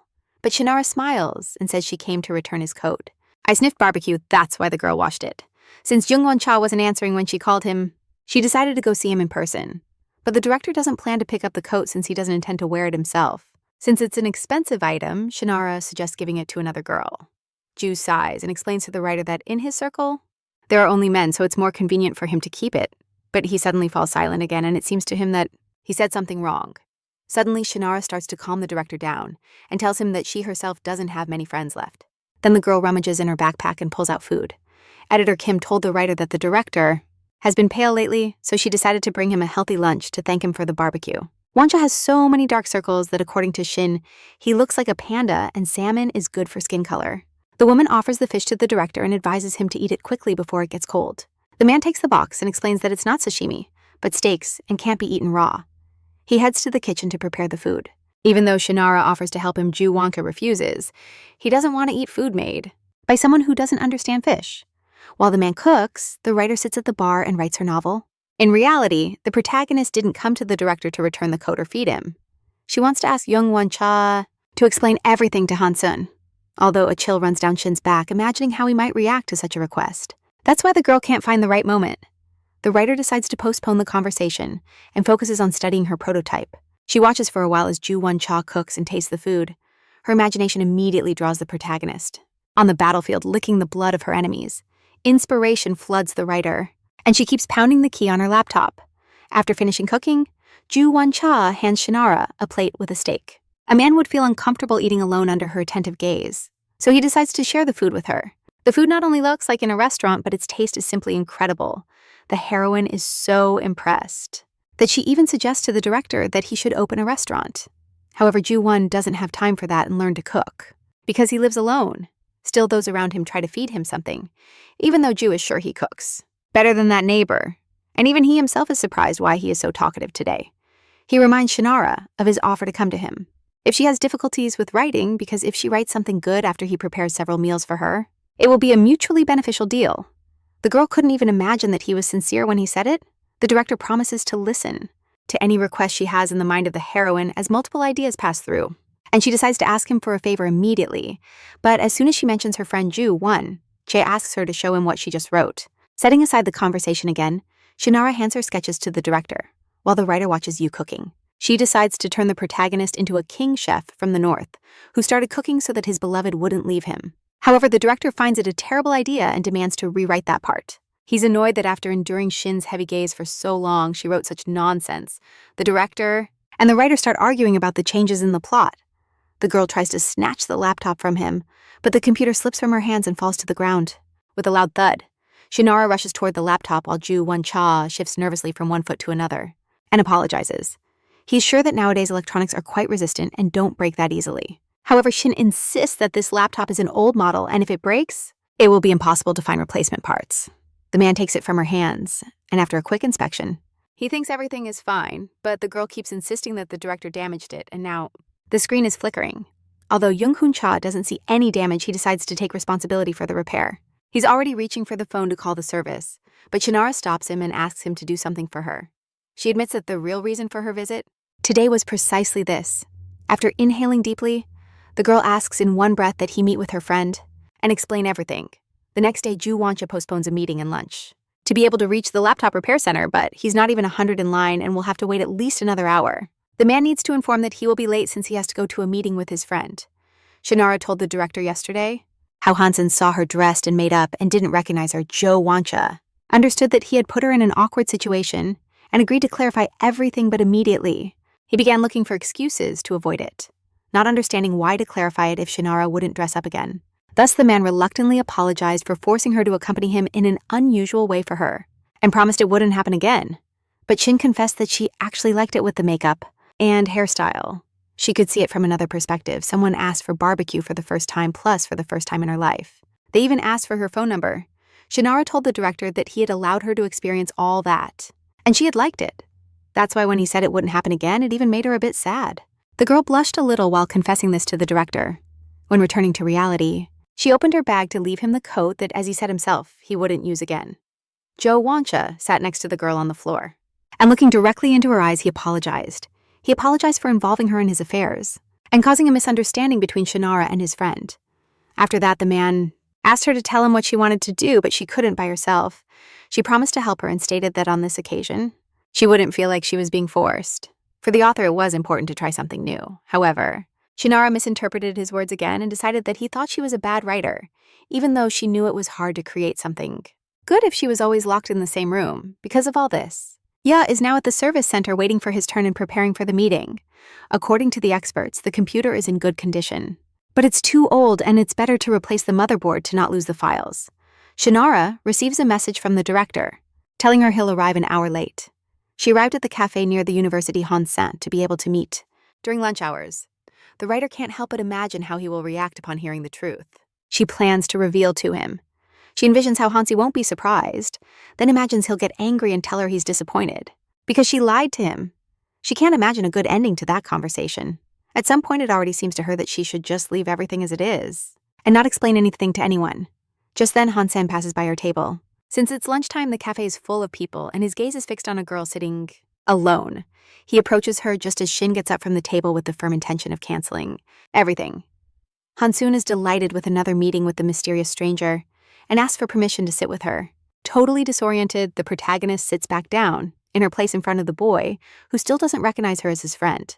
Sunu has several desserts on his tray, and explains that he's very nervous about the imminent graduation, and that's why he eats so many sweets. The girl is surprised that with just one sentence, he has discovered something about her friend that she didn't know. After so many years of knowing him, Shin finds his love for desserts adorable and wants to know more about him. For example, his type of girls. The protagonist would like to ask many things, but two personalities in her mind. Argue about whether she should do it. One part thinks the truth will move Sunu and he will like it, while the other believes that Shin has lost touch with reality. Looking at him intently, she convinces herself that this is the last time he sees her like this, so she can say whatever she wants. Now determined to start the conversation, the protagonist asks Sunu to recommend her a dessert. In response, he asks if she plans to try it with her boyfriend. At that moment, Shin realizes that for Sunu, she's engaged. Looking at the empty tray, she responds that she doesn't spend much time with him. Upon hearing this, the boy deduces that they must have had a fight. That's why the girl is here alone, meanwhile Hansin's friends can't find him to have lunch together. Nam Soo-yoon is so upset that he doesn't even look ahead and accidentally bumps into a man's back. The man, who's also clearly in a hurry, stops.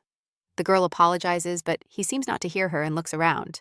Upon seeing him so, Yeon wonders if she should expand her preferences in men. She asks Ji-hoo how old he thinks that stranger is, but he stays silent and looks at him as if he's seen a ghost. Suddenly he turns to, so Yeon shakes her by the shoulders and tells her not to get involved with someone who already has a girlfriend.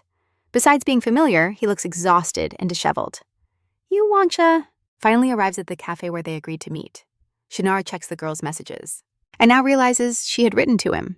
Jio arrives so late that lunch hour had already ended, and the cafe is almost empty. He takes a quick glance at all the tables and sees her chatting carefree with her friend. Just then, the protagonist tries to explain to Hansen why they don't see each other often with the boy, but suddenly he interrupts her and tells her that, in his opinion, she and the boy are completely incompatible. Shinara begins to lose her patience as the conversation has completely veered off course. So she repeats that they didn't have a fight and was just asking about the dessert. An awkward silence looms between them, and Han Sinyu apologizes.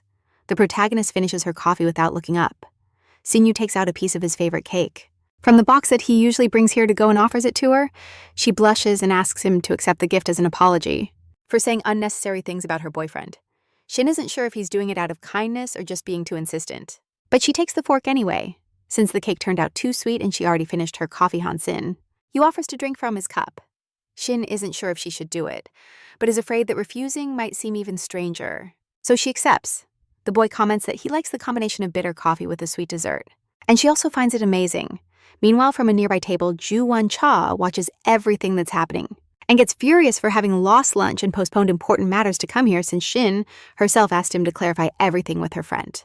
But in the end, at the last moment, she suddenly sent him those messages. The writer apologized and suggested canceling if he was too busy, and then added that she would go to the office herself for her laptop. From his perspective, the man thinks that Shinara and her friend get along well and assumes they already clarified everything. Jo Won-cha considers he could interrupt if he joins. Although yesterday he promised to take care of everything personally. Now he doesn't understand why he came here at all. The man nervously squeezes the water bottle in his hand. Meanwhile, Han-soon asks the girl if she thinks it's strange for someone to eat so much sweetness. Shinara would like to tell him that she finds this charming, but instead she simply advises the boy to be careful with diabetes. The protagonist is surprised to realize that for some reason, talking to Se-yeon feels much more natural to her, as if they knew each other again. The girl is saddened that they won't be able to talk like this again. Han Se-yeon takes the tongs from her hands and tries a piece of cake. Shinara silently observes his actions in surprise. Realizing this, the boy apologizes and says he acted that way because she was eating with such appetite, believing they had changed the recipe. Deciding there won't be another suitable opportunity, Shin decides to ask him the question that tormented her. Jumping from her chair, the protagonist asks the boy what else he likes besides desserts, but she doesn't get to finish. Suddenly, she feels a strange chill running down her back. Shin instantly understands that the reason is the threatening gaze of director Cha, who for some reason is at the table next to them. Hansa. Yoon suggests to the girl to exchange phone numbers, but she ignores him. She feels an unbearable wave of anger coming from Ju Won-cha and tries to understand why he finally arrived alone now. Shinara notices the director's messages explaining that he saw too late what she was writing and asked her to bring it to his table. To pick up the laptop. As if her skin had burned, the protagonist jumps from her seat, thanks Hanshin for the dessert and says she must leave urgently. Before she can react, the girl already runs in some direction. Hanshin thinks he might have been too insistent while asking for her phone number. At their first meeting, Shinara doesn't understand why the director, if he was so busy, didn't just leave the laptop and walk away. Absorbed in those thoughts, she doesn't notice the man in her path and bumps into him. Like a dark cloud, he stands in front of the girl and looks at her sternly from his imposing height. Before Shin can react, she ends up pressed against the wall by his strong hands. When he approaches her face, he seems unbearably threatening again. The protagonist decides to apologize and stammers excuses to justify herself. Only now Yu Won-cha understands how intimidating he looks in the writer's eyes. Shinara feels that he's angry with her for asking silly things and making him wait. However, the director suddenly says that it's not like that. The protagonist shuts up waiting to hear the real reason for his anger. And at that same moment, Yuan Cha realizes suddenly that he doesn't even know what he was going to say and if it really was anger. He looks silently at the girl and suddenly finds her different, not as usual. Regaining his composure, Yu says that he's not so bad as to get angry for having to wait a bit. The man announces that he has fixed the computer and Shinara can continue writing the novel. He apologizes and suddenly notices that the girl is dressed too lightly for today's weather. Yugancha asks her if she has something to wear, then suddenly states that the girl's makeup and clothes don't fit at all. Upon hearing this, Shinara bursts with rage and yells that she dressed this way out of urgency. But at least she didn't arrive late like certain people. In reality, everything was a bit different. And upon waking up in the morning, the protagonist suddenly remembered their agreement. She jumped up and ran immediately to the closet, deciding to fix her hair and put on makeup but had nothing to wear now. Ju Won-cha understands that the writer simply didn't have suitable clothes. Shin suddenly thinks she felt a chill, not from his gaze, but from the cold. The man looks at her tiredly, not understanding what she's saying. He gets the idea to suggest to Shin that she go shopping with him, but at that moment she hears footsteps. Without letting the director finish speaking, she pushes him into the corner. Hanshin walks down the hall but doesn't pay attention to his surroundings, because he's texting Nam Soo-hyun, who suggests they have lunch together. The boy ate so many sweets that he's not hungry anymore. And even if he were to go to a cafe with someone, it would only be with that girl. Suddenly he remembers how he asked her about her ideal, and tries to understand why he was interested if she already has a boyfriend.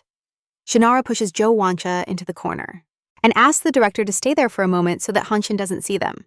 The moment the man tries to figure out why she's acting this way, the girl's foot slips, loses her balance, and falls onto Jo Won-cha, who catches her and pulls her close. The protagonist suddenly says that real life doesn't resemble novels at all because she always believed that those hugs should make her heart race, but now feels nothing, realizing how strange it sounded. Shinara hurriedly apologizes, blushes, and simply asks to stay there for a moment without saying a word. Yuancha suddenly grabs her by the forearm. He thought he heard something, so he stops and looks back down the hallway. There's a phone ringing, and he picks it up, asking the caller to meet on the weekend. Hearing fragments of sentences, the protagonist wonders who he could have met. Hansin.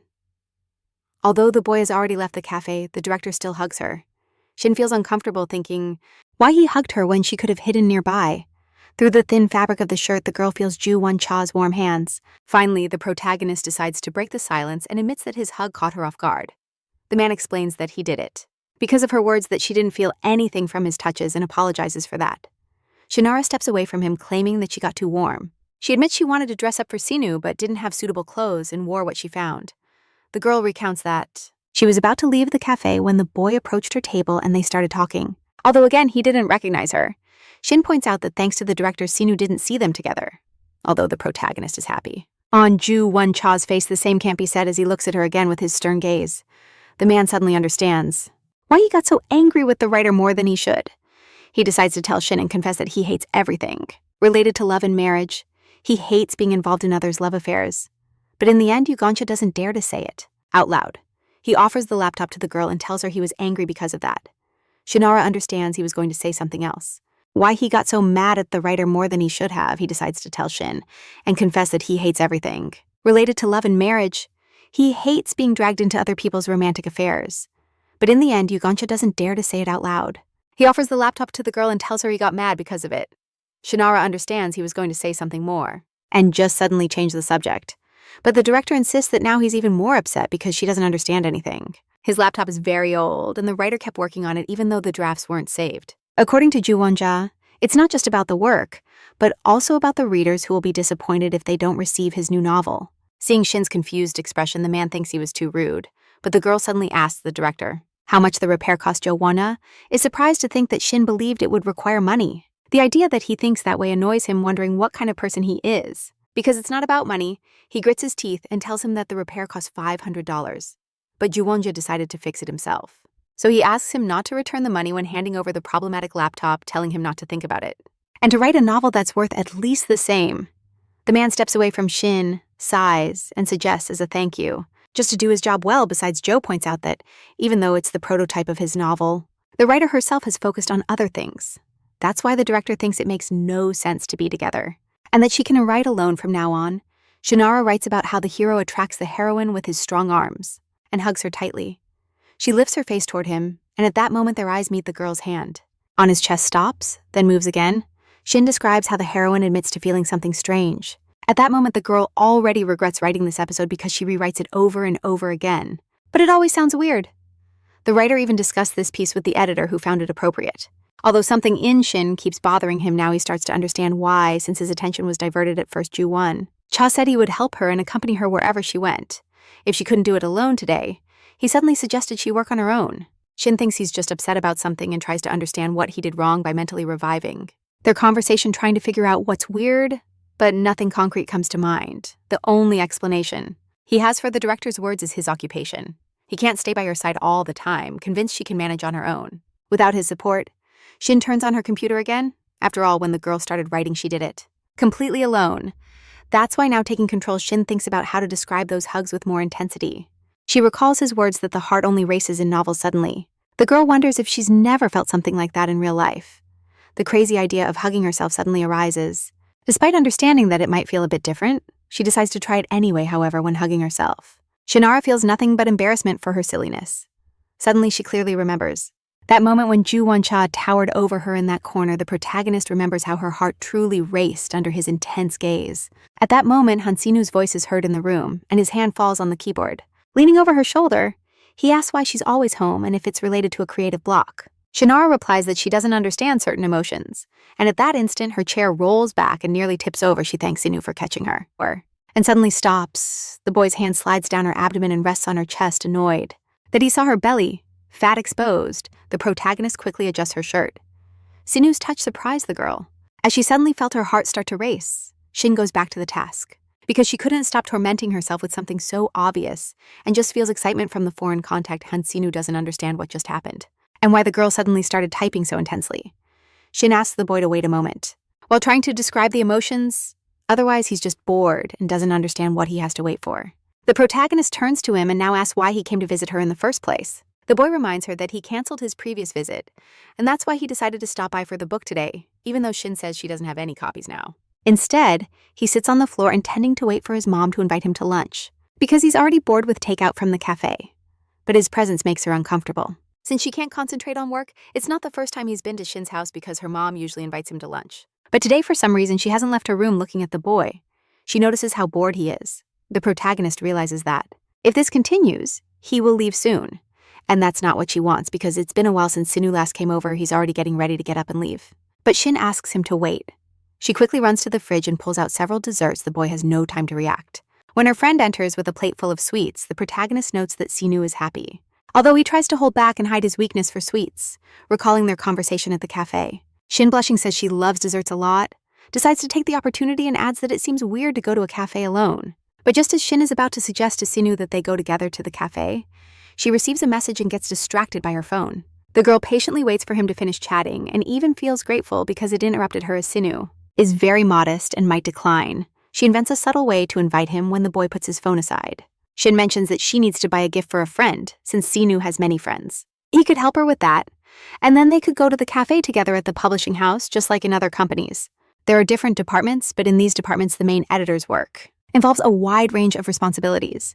He practically handles everything from planning to the publication of each book. Many times deadlines are very tight, and the text requires a lot of work. Jo Won-cha walks past the break room and hears how employees talk about their weekend plans. Some are going to an exhibition, others to a cosplay event. Only editor Kim envies the others, since she has a lot of work waiting for her. Jo Won-cha made the decision to take on the editor's tasks and free her up for the weekend. He opens the draft sent by Shannara and reads the edited version of the episode where the main characters hug. To the man. It seems that the text improved, although the previous version wasn't bad either suddenly. Yu wonders if it was really necessary to edit it, and at that moment the director remembers that it's precisely the passage he ordered to correct when he was angry with her. Now he understands that he shouldn't have taken out his anger on her texts. That's why the work was delayed and now he has to work weekends. Now looking back, he realizes he acted like a child risking his job. Suddenly Ju Won-cha remembers how. The girl told him she started writing her first novel to confess her feelings to a friend, but quickly pushes those thoughts aside and tries to concentrate to get back to work. However, she can't focus. So she decides to take a brief break, have lunch, and then return to her tasks.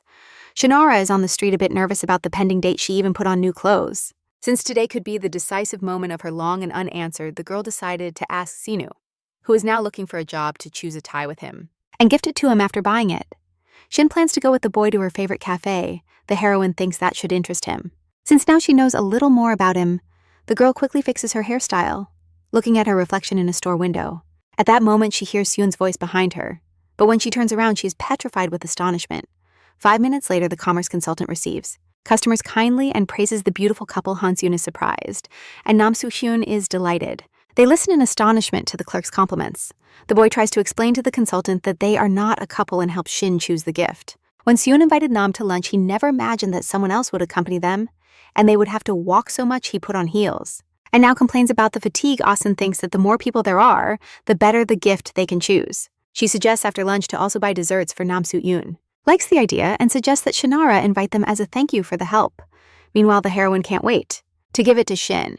Her friends interrogate her about who she wants to gift the tie to. Shin responds with the first thing that comes to mind and says it's for her dad, but Suwon keeps insisting, since according to her, that gift is clearly for someone young, and suddenly she suggests with a smile that Shin bought a gift for her office boyfriend. Feeling the questioning looks, the girl explains that she heard something like that from Ji-hoo, according to him. When the four of them went out for drinks, Shin suddenly left because her boyfriend came to pick her up.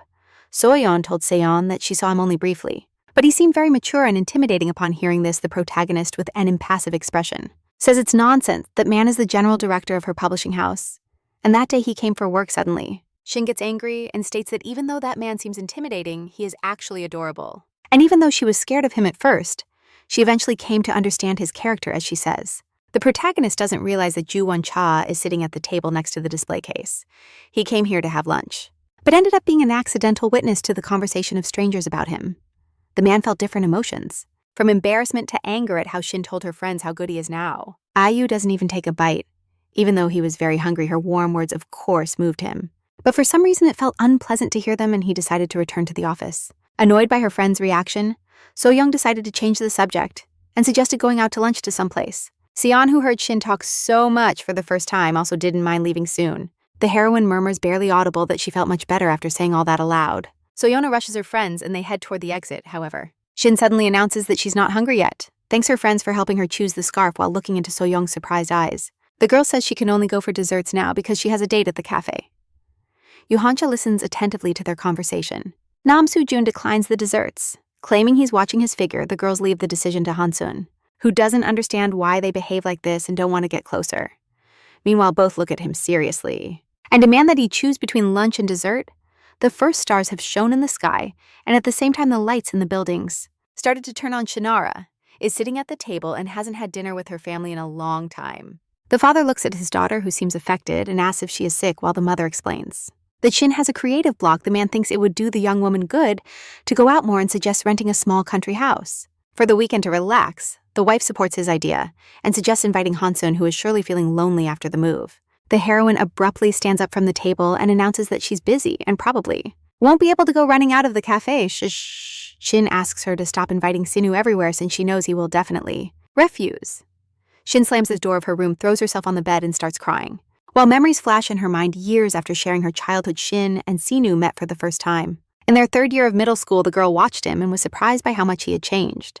Shin watched him for a while from a distance, noticing that Sinu already had another completely different group, then decided to pretend they didn't know each other. But Han Sinu barely noticed Shin approached her and talked with a charming smile. The girl didn't expect him to be so happy to know they would study together from that day on. The boy was always nice to her. When buying pastries, he always brought one to Shin every day. She confirmed that even though Sinu had grown, he remained as cheerful and kind as before then. Shin became convinced that she had fallen for him. It was right then, when she discovered novels and started reading them, admiring the positive characters, but every time, the protagonist wasn't the one she liked the most, and so Shinara decided to write her own story in which the protagonist would be a character similar. To Sinyu, the girl was sure that even if he read her book, she could always justify it as a coincidence. Usually when classes ended, Shin quickly packed her things and hurried home. One day, Sinyu stopped the girl and suggested going to the movies with him and other boys, insisting that there would be other girls too. But Shin refused. The girl didn't want to waste a minute and believed that for her writing was much more important than going to the movies today. Sinyu, who had put the two girls in a dilemma, told Shinara that she hadn't changed at all, admitted that she actually agreed to go out with her to get some fresh air. Sinyu wanted Shin and Sojin to become friends because he thought they were good girls, but from the moment they went to choose a tie, the girl remained in a bad mood, and as Shin always resisted all his attempts to help her, he decided to stop trying to take care of her now the protagonist was already leaning on the pillow, swallowing tears, since not even apologies changed Sinyu's decision. So Shin spends the whole night trying to meet deadlines and returning to her work, crying and telling herself how foolish she is. But every time she sits in front of the laptop, she realizes she can't write. Shin knows she should focus on work, but she's sure that in this state she won't write anything decent. That's why the girl decides to go out to have fun and do something to at least lift her spirits in the hotel lobby. Life continues its routine. Tourists come and go, calls ring at reception. Business meetings are held in the hotel cafe, and visitors drink coffee at Shin's table. The waiter leaves the mango ice cream the girl had ordered a while ago. The protagonist takes a spoon, but for some reason feels a strange clumsiness, perhaps because she decided to dress unusually for her. Although Shin didn't intend to meet anyone, she felt like dressing specially after all. Nam Soo-jun always looks spectacular, whether he's going on a date or having lunch with friends, however. Deep down, the protagonist feels she may have overdone it just to eat a dessert. But on the other hand, Shin came here to cheer up and do things as always. It wouldn't have filled her with joy. After finishing the dessert, the girl decides it's not enough, calls the waitress and asks her to serve a drink. After having a few drinks, Shin's mood clearly improves, but the girl remains unsettled about Shin and decides to keep drinking. Suddenly glancing around, she notices something she hadn't seen before. Upon entering, all the diners in the restaurant are seated in pairs, but for some reason, they don't seem to be real couples. And that's when the girl realizes that places like these clearly host blind dates. Shin's gaze falls on the laptop resting on the seat next to her and convinces herself it was a good idea. To bring it with her, the man texts his friend, informing him that he has arrived at the hotel as they agreed no need to wait for a response. Since whoever is waiting for him has also arrived, the man is glad to see his friend as he has problems. And they need to talk about many things with the expectation of drinking and chatting. He pushes him toward the bar. The man acts quite strangely and constantly thanks his friend for something. When they are near the bar, he suddenly announces that someone will join them. Meanwhile, Shinara observes the couples around her and gets inspired by their stories, examining with interest the woman who just moments ago was enjoying chatting with her companion, but now lowers her head and looks at her phone. The man in front of her is clearly nervous and probably said something wrong. Shin is surprised at how much material for her novel can be found in a place like this. Suddenly, she realizes that two men have just arrived. The writer wonders what they might be talking about so seriously.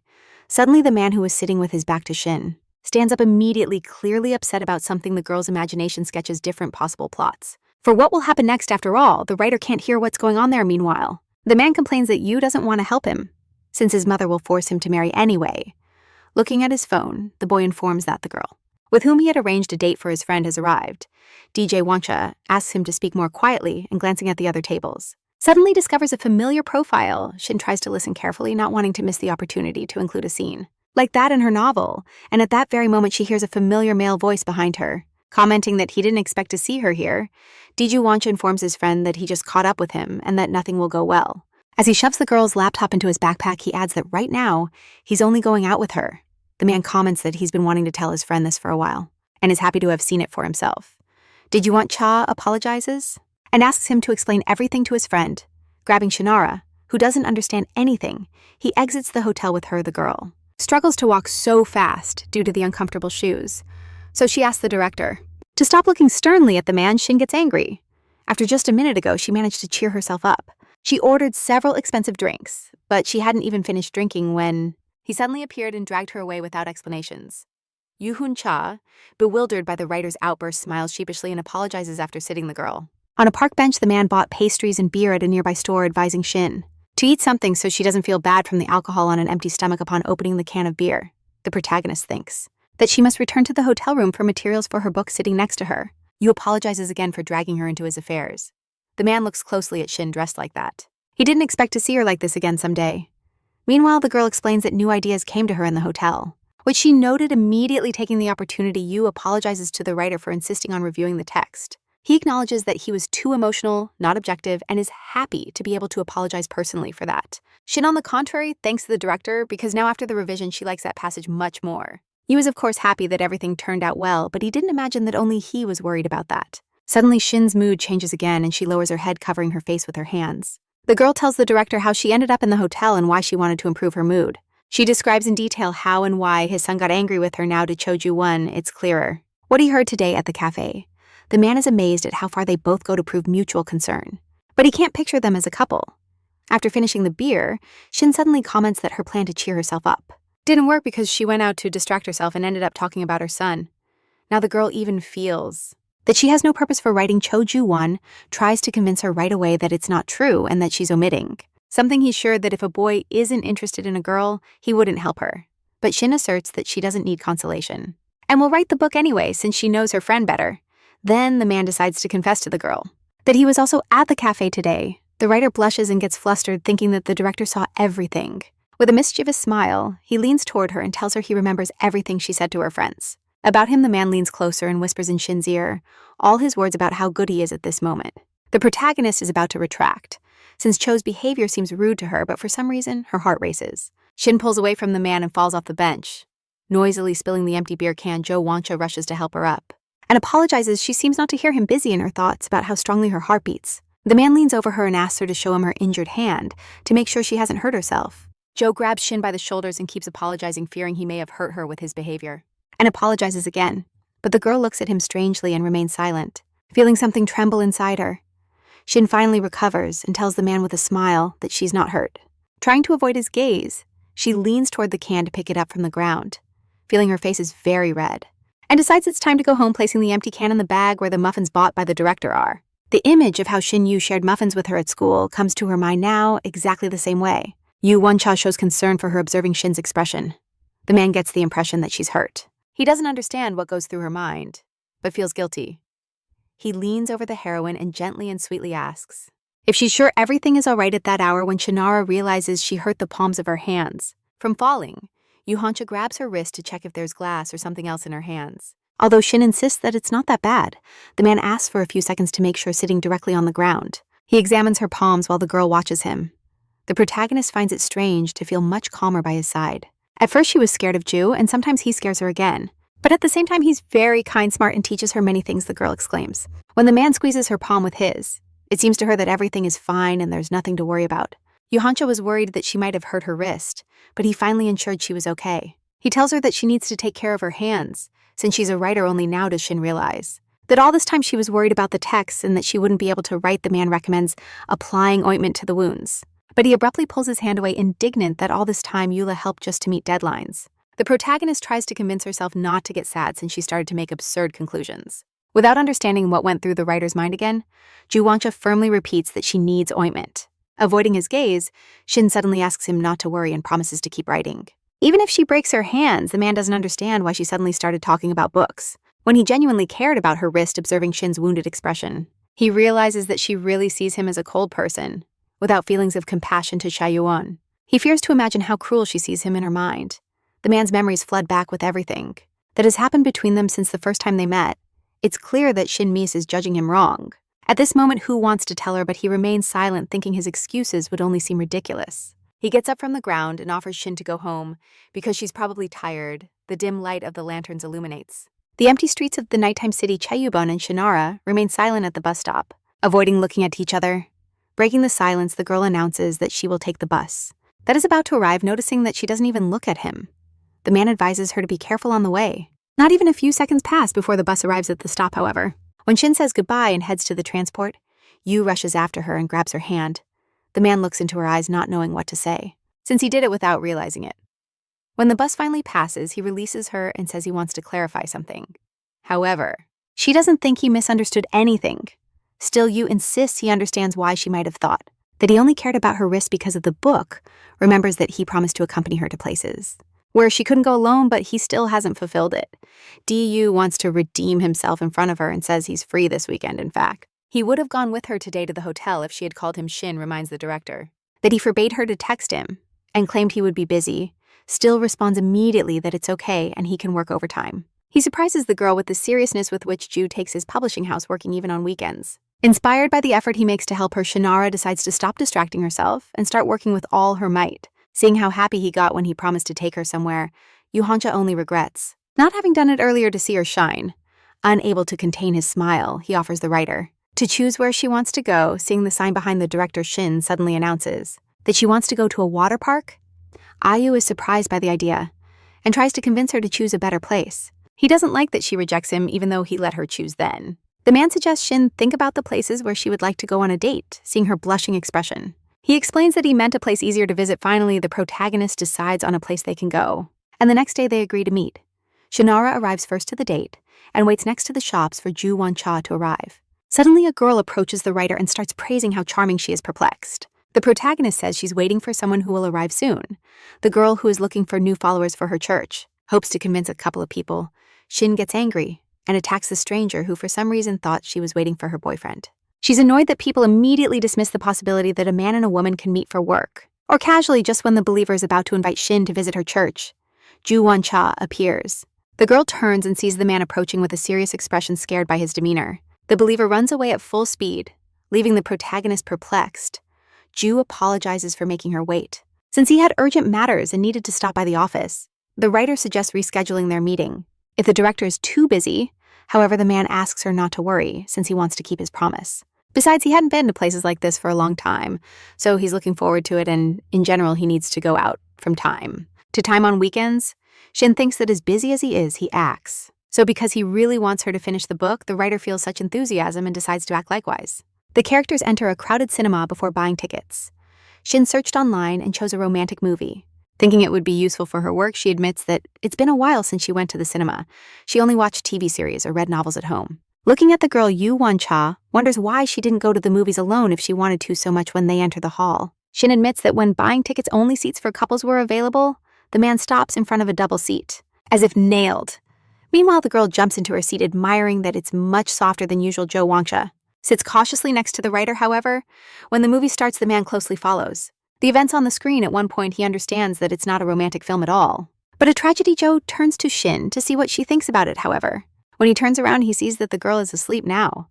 The man thinks that the only reason she wanted to go to the movies was the double seats for couples. Initially, this thought drives him crazy. However, seeing Shin curled up in her seat, he feels sorry for her, deciding he has no other option. Juju offers his hand and comfortably settles her on his shoulder upon leaving the cinema.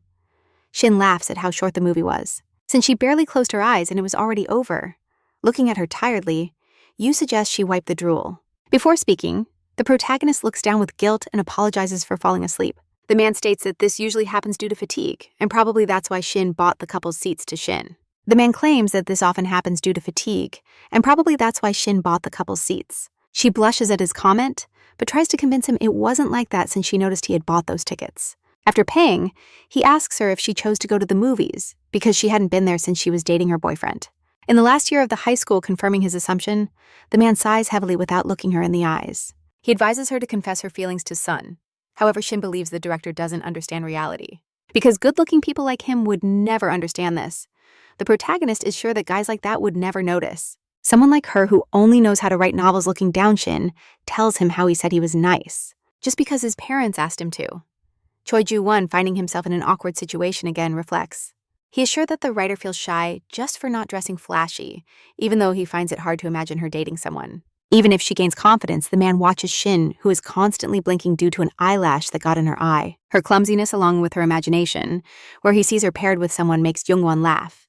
Then, becoming serious again, he promises to help Shin look good in front of her childhood friend. The protagonist doesn't sincerely understand why it's necessary for the director, since he himself said he doesn't like being involved in other people's affairs. Ju reminds the girl that a good novel is among his priorities. He says that Shin is very beautiful when she dresses up, and then smiling adds that she looks even prettier when she works. That's why Ju plans to help the girl. He says that Shin is very beautiful when she dresses up, and then smiling, he adds that she looks even prettier when she works, which is why Ju plans to help the girl to believe a little more in herself. However, in exchange for this, she will have just one requirement. Meanwhile, Han Seonu and Nam Soo. Jun enters the cinema with his girlfriend, promising to behave well next time. But she thinks that's not enough.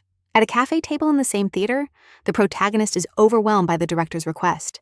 They were arriving at the entrance of the cinema when Soyeon suddenly noticed Shin Ara. Although Ju Woncha promised to help the girl get along better with Sinu, he asked in return to accompany him in meetings with his mother. Shin just needs to be nearby and behave like last time while he will do his best. To make those meetings less frequent in this way, the man proposes to help each other by playing their roles. After thinking about it for a moment, the protagonist replies that she doesn't want to do it. Shin doesn't want to find herself in a situation where she has to sit and listen to unpleasant words directed at her, but Yul remembers that her goal is to get her friend's attention by distancing herself from the man. Shin replies that he himself told her to be herself. Yul seems to trust her more with each passing day. But now she needs to calm down and not adapt to Shin leaning back in the chair. Yu Woncha continues to convince the girl. But this time in a calm tone, he explains that his mother acted that way because she opposed them getting married. The woman believed her son was very determined in his relationship. Shin took a few seconds to process what the director said. Once she understood it, she stands up indignantly from her seat, but Yu Woncha continues explaining calmly he feels fortunate that his mother opposes their marriage and therefore just wants to buy time. That's why he requests help from the girl. Then he adds with a smile that if she had impressed his mother at the first meeting, they could already be married. Shin shudders at the thought, as if she had seen a ghost she doesn't understand. Why it bothers her that the girl considers the idea of marrying him so terrible, pushing those ideas out of her mind. She decides to convince him otherwise.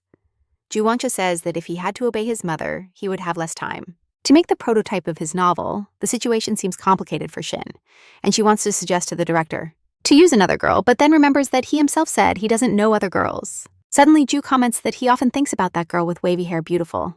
A bit weird clothing who always knows how to say the right thing at the right time, realizing that the director is talking about her. Shinara blushes. According to him, she was so impressive that even today he remembers her from time to time. Playing nervously with her fingers, Shinara confesses that she's actually not sure which of the two versions of her is better.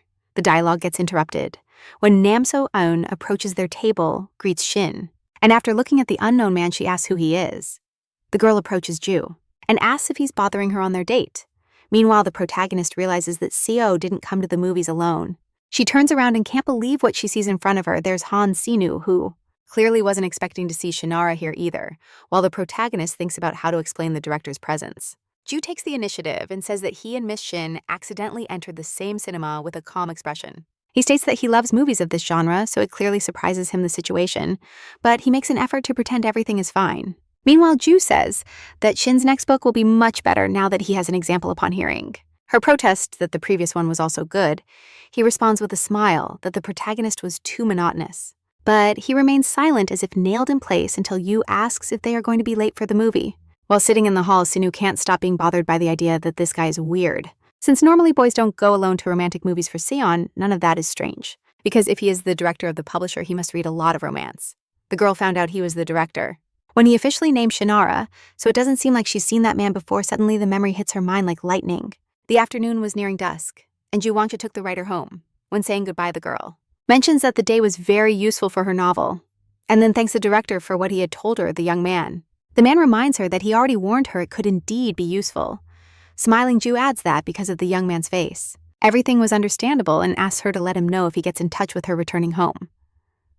Shinara takes a shower to wash away the fatigue accumulated during the day. Today, she went out thinking only about watching a movie, but in the end, many more things happened. Remembering her unexpected meeting with the young man, the protagonist wonders what kind of relationship she would have with Suyun. If they both go to the movies together, she also feels a bit confused about what the director wanted to say when mentioning that the guy would get in touch with her before she could reflect on it. More, she receives a message from Sun asking if they can talk on the phone. Ju Woncha, after saying goodbye to the writer, also goes home to quietly enjoy the rest of the night. Upon leaving the shower, he hears a call and approaches the phone, confused about who it could be at that moment, before he can pick it up from the other end. He hears Shinara's voice, who screams that everything happened exactly as he predicted. The girl reminds him that she asked him to let her know if the young man got in touch with her. DJ Woo confesses that he knew this would happen. But he didn't think it would be so soon. Of course, he ordered her to contact him as soon as he called. However, he didn't imagine that Shin would call someone for personal matters after 9 at night. Hearing the confusion in the girl's voice, Diyu laughs and says he was just joking. The protagonist sighs in relief and tells the director about the conversation she had with Sun first. The boy apologized to her for the late call. Then he asked her to recommend something about romances, since he knows nothing about it. But when Shin suggested he read one of the bestsellers on the site, he invited her to join him at a bookstore to choose something there, so they agreed to go together to the bookstore next week with the phone firmly in hand. Ju listens. As Shinara asks him for advice on whether she should dress up, she remembers how the director himself said he liked her appearance at that moment. That's why she thinks it's time to tell the truth. And surely Sonu would also be impressed. Shin waits for advice from the man, so barely moving her lips, she replies that Sonu will really be as impressed as he was then. With the same calmness adds that she shouldn't do it. Shin is completely confused and doesn't understand where he wants to go. Then Ju tells her what he didn't have time to tell her in the cinema since they were interrupted. He likes how Shin looks now, because she's attractive without those outfits and just needs to be a bit more confident when Ju asks what the girl is doing. Now she immediately throws herself into her chair and replies that she's going to work however the director suggests to Shin. That she should take a break instead because today she slept through the whole movie in the cinema, and if she worries about not remembering the content, they can come back and watch it as many times as needed. The girl agrees to take a break, and blushing apologizes for calling so late. The protagonist hangs up the phone and lies on the bed. It seems strange to her that she and the director went to the movies for work, and now he himself advises her to rest more often. Although normally Ju Wonka's so intimidating, he is definitely a kind person. He has helped her so many times that now she also feels like helping him, and immediately the protagonist decides to do some research and study books and movies about wicked women and villains. Although Ju advised her to rest instead of working, reading can also be considered a break. The next day, the protagonist falls asleep and now rushes to the date with Sun, apologizing for being late, and explains that she spent the whole night reading. Sun asks if Shin has had breakfast upon receiving a negative response. He proposes to go eat something together. Meanwhile, Ju Woncha and editor Kim are in a cafe in a meeting with a famous writer. They are trying to convince the man to join in a collaboration for the publication of his next novel. The writer has already sent his resume, but is still not sure he wants to collaborate with this publisher. To convince him, director Chalo praises him and tells him he is his fan, praises his work, which he says he has reread several times. As proof, the director makes a brief analysis of his last novel, promising to do everything possible to help him write his best novel. A bit of flattery and a charming smile, and the writer begins to doubt. Finally, he gives in and promises to consider signing the contract when his colleagues leave the cafe. Kim highlights that the success was due to the director's personal presence. In the meeting, however, Ju Woncha is sure it was thanks to the prior work that the editor did with the writer before the meeting. Kim smiles and leaves since before returning to the office. He has to stop by a couple more places. The man just takes his phone out of his pocket to read a message that Shin recently sent him. She sent a photo to show him what she wore for the meeting with Sinyu. Ju smiles and replies that she looks beautiful. Suddenly the man gets the idea of going to a bookstore too and justifies it by saying he hasn't been. And he responds that she looks beautiful. Suddenly the man gets the idea to go to a bookstore too and justifies it by saying he hasn't been in a long time. Joe puts his phone back in his pocket, and when he looks up, he sees familiar silhouettes ahead. Shin and Sun are walking calmly down the street, chatting nicely about something. The protagonist is in a cafe enjoying a pastry, and Sun apologizes for not clearly telling her what he wanted. At first, he just ended up inviting her for a walk. Shin sees nothing wrong with that, since they are both enjoying, which pleases Sun, who doesn't like there to be misunderstandings between them. The protagonist confesses that she doesn't like it either. Looking around, Shin notices that it is not a family restaurant, and there are many lovey-dovey couples. Sun, who hadn't noticed it either, suddenly says he is glad he followed So-young's advice. The girl invited him here apologized for that day and asked him to convey her apologies to Shinara as soon as Sun mentions this. So-young calls him and he steps away to answer. The protagonist, confused, watches how he chats animatedly with Nam. On the phone, the girl's mood darkens a bit since for a moment she thought she was on a date with Sun. Checking her phone, she notices a message from Ju Woncha, responding to a photo she mistakenly sent him. In the morning, Shinara is touched that a busy person takes time to respond to her. Realizing that the director is trying to help her gives the girl more confidence upon returning to the table, Sun apologizes for making her wait and says that So-young asked for his phone number. The protagonist has no idea that in the same cafe behind the partition, the director is sitting trying to convince himself that he didn't follow her out of concern, but that it coincidentally was his lunchtime. However, a waitress approaches Ju and apologizing informs him that in their restaurant, only orders for 2 can be made. In the man's mind appears that lunch with Shin when the girl decided to try many dishes. Then he justified his behavior by saying he didn't know when he would have another chance to visit a place. So at that moment, Ju interpreted her words and thought that Shin was just embarrassed to have lunch alone, But now it turns out there are indeed restaurants that only serve couples or groups. Taking the menu, the man offers the waitress a solution to the situation. He plans to make a large order, to not break the restaurant's rules, so after thinking for a moment he orders a family combo. In the end, he had to eat so much that he struggles even to stretch. He gets up with difficulty from the table and heads to the exit.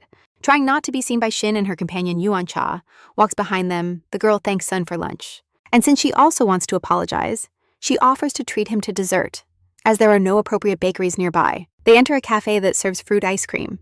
Shin tells him that she recently ate this dessert in one of the hotel's. Sun is surprised that the girl went to the hotel when they had a fight. The protagonist notes that the boy understood everything wrong, and that saddened him. That's why Shin explains that after that day she felt very bad and decided to change her environment. To focus on work at first, the girl thinks that Sun doesn't believe her, but suddenly he suggests calling him next time, so she wouldn't be alone. According to the boy, he thought Shin just didn't like going out. And that's why he hadn't suggested going together before. Enthusiastically, he shows her places they could go together. Next time at that moment, Ju Wancha watches from the corner, the couple annoyed that they haven't reached the bookstore yet. At first he thought they would go there after lunch, but after lunch they stopped on the way to buy corn dogs. Now both are back in the cafe eating fruit ice cream. Joe doesn't understand how they can fit so much food, and it irritates him that they haven't arrived at the bookstore yet. He leans toward the phone to text Shinara. However, at that moment, two girls interrupt him and ask him to move as he's blocking the way. Seeing her beautiful face, the girl's irritation disappears immediately. Only now, Ju understands what he's been doing for the last few hours and how absurd it seems. It's absurd to ask Shin when they are going to the bookstore and then pretend he found her by coincidence while being with the writer. He wonders why she needs to do everything with someone now. Even Ju can't go somewhere like this alone, plus he lacks the courage to go in there and tell her in person. Ju has heard that people his age go on dates, the so-called food marathons, and that it doesn't matter if they go to the bookstore or not. As it's exactly what Miss Shin wanted, the man decides to stop chasing her and attend to his own matters. Upon leaving the alley, he thinks that the girl no longer needs his help and that he should stop worrying about her. After finishing dessert, the protagonist is surprised to realize how much she has eaten. Suddenly, the girl remembers they had planned to go to the bookstore.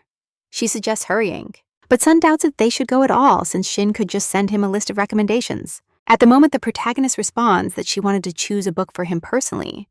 The door creaks as it opens. Upon entering the cafe, Ju Wancha states that he just came out of work, it got hot, and he decided to eat something cold. Shinara turns surprised to recognize the familiar voice. A man approaches their table. Pretending that the encounter was completely casual as he approaches the perplexed couple, Diu asks if he interrupted their date.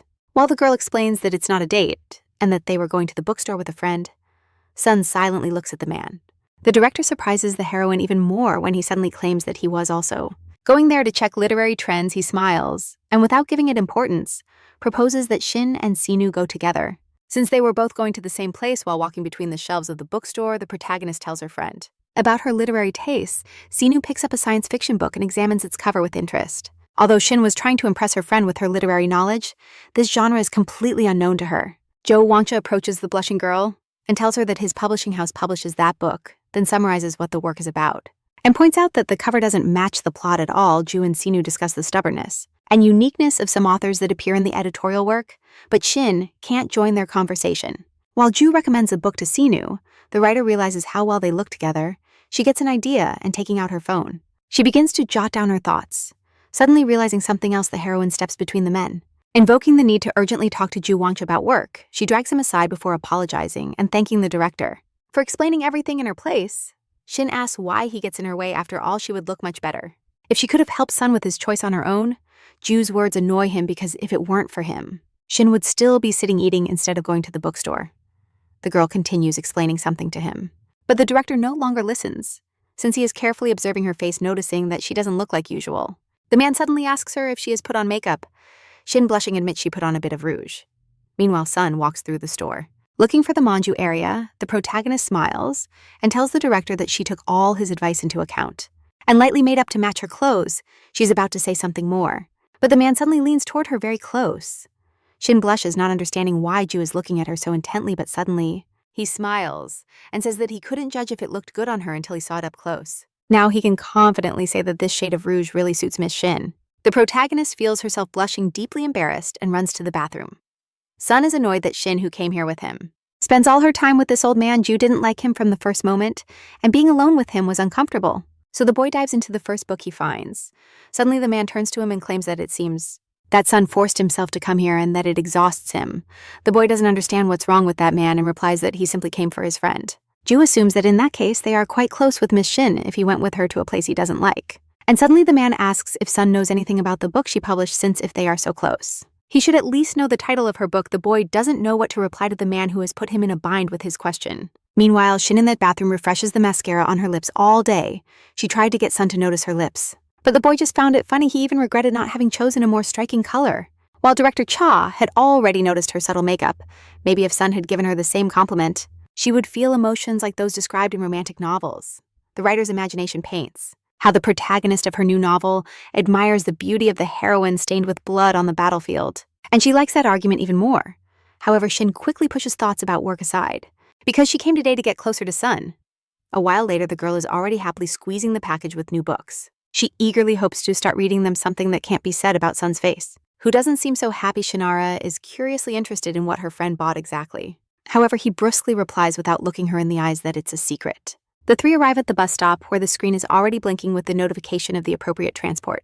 Seonu throws a strangely penetrating glance at Shin, says goodbye, and rushes to his bus, not understanding what suddenly happened to him. The protagonist sends a shaky goodbye as her bus will also arrive. Soon the girl turns to say goodbye to Ju-won. Cha thanks the man for staying with them until late, but he ignores her words and suddenly proposes to have dinner. Together, smiling, he explains that he was going to eat anyway before returning to the office so they can do it together. The girl replies that she is not hungry, and is even more surprised when Yu says that he isn't hungry either. He just thinks that since they met today, they could take advantage of the occasion and go somewhere together. Shin remembers how Seonu offered to accompany her if she wanted to go somewhere, and although the director agreed to be her prototype, the writer fears that being constantly close would be annoying for him. She decides to tell him that he doesn't need to feel obliged. Shin lifts her head and is about to clarify everything, but when she looks at him for some reason, she can't say a word.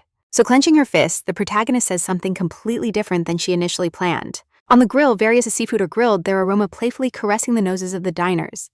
Ho confesses that at first. It seemed to him that Shin was going to tell him something important, but the girl only mentioned that she wanted to eat something besides.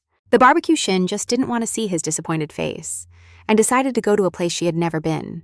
The director offers to have a drink, but at first she refuses, saying that she doesn't drink alcohol. However, Yul remembers that when they last met, she wasn't sober. Shin refuses to drink the strong soju, so the man suggests beer. After taking a shot, he suddenly notices that the girl is looking at him strangely. Ju asks if she wants to tell him something, and Shin, blushing, mentions that she could become friends with his father. The man didn't expect to hear something, so much that he choked. In reality, the girl wanted to say that the bad boy image he represents is based on stereotypes about similar characters. Meanwhile, director Chan doesn't fit that profile since kindness radiates from him. Shin continues innocently describing the man to the protagonist of her manuscript. Meanwhile, she leans toward another cup of soju. Thinking about how exactly the writer sees him, the girl smiles and affirms that Yu is not at all like she expected. In fact, he's warm, and she likes that. After hearing Shin, the man asks if that disappoints her. He pours another cup and clarifies whether she feels disappointed by the fact that he isn't as bad as she imagined. Yu confesses that her words depress him, and Shin worries that he might have misunderstood her positive comments. Determined to change the subject, the girl compliments, praising his ability to drink without getting drunk. But when Yul responds coldly that not everyone drinks like her, the protagonist understands that he is indeed angry with her. Upon noticing that Shin suddenly goes silent, the man lifts his gaze and sees her finish a cup of soju in one gulp, trying to alleviate the discomfort between her and the director. The girl decides to resort to a trick. The idea occurs to her to drink a bit and pretend to be drunk. This way, it will be easier to talk. So Shin grabs the bottle again and pours herself more. However, Ju has the girl by the arm and looks her straight in the eyes, and in a calm voice warns her to stop drinking. He reminds her of his own words about not drinking strong alcohol, and worries that something bad might happen to her. Shin perceives that his voice sounds deeper than usual, but doesn't understand why it scares her. What could happen if she's near Ju insists that the girl shouldn't do things for which she can't take responsibility later? The protagonist feels how angry he is, and this embarrasses her. Upon leaving the restaurant, Ju sits Shin on the bench and throws his jacket over her shoulders. The protagonist is grateful that he stopped her, since she could have gotten drunk and done something she would regret a lot later, like kissing him. Diu tells the girl that he called a taxi for her, and the car will arrive in 15 minutes. Shin is impressed by the director's tireless work because even though she already drank alcohol, she thinks about returning to the office and feels her face burning, amazed that she got drunk with just one glass. The protagonist tries to remember if it warmed her up after the soju, or when Yu gave her his jacket because she was cold. Noticing the rosy and thoughtful face of the girl, the man approaches, fixes her hair, and asks if she is okay. Shin looks him in the eyes and suddenly understands that the cause of that strange feeling is simply being with him. The girl murmurs softly that she must tell Ju something, and he straddles in front of her, ready to listen. He recognizes that he already wanted to tell her. When he invited her to dinner, then Shin tells the director about Sun's proposal to accompany her wherever she wants to go.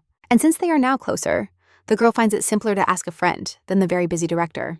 Upon listening attentively to the writer Yu Wancha, suddenly tells her that it's well done, and that's exactly what she should do. As he stands up, he adds that Shin should spend time with those who make her feel comfortable. The man is already about to leave, but the protagonist grabs his elbow and tells him she wants to keep asking for his help. Blushing, Shin states that it will be better for the novel. If the protagonist is someone whose presence makes her heart beat faster, saying this panic invades the girl. Because she just confessed to the director that her heart races when he is near, she adds that the most important thing is that the protagonist of the next novel is the archetype of the bad boy. Shin watches him excited. Smelling the alcohol emanating from him, he raises his hand and brings it close to her face. Yu takes off his glasses and Shin confesses that she was worried about his recent words, then he abruptly pulls her toward him, still mulling over Shin's words. That she isn't afraid of getting drunk when she's close. The protagonist of her novel is a bad boy, but to Yu it suddenly seems that he never saw him that way, and since he continues to be her prototype, he proposes to show her a real bad boy standing up. The director begins to unbutton his tie.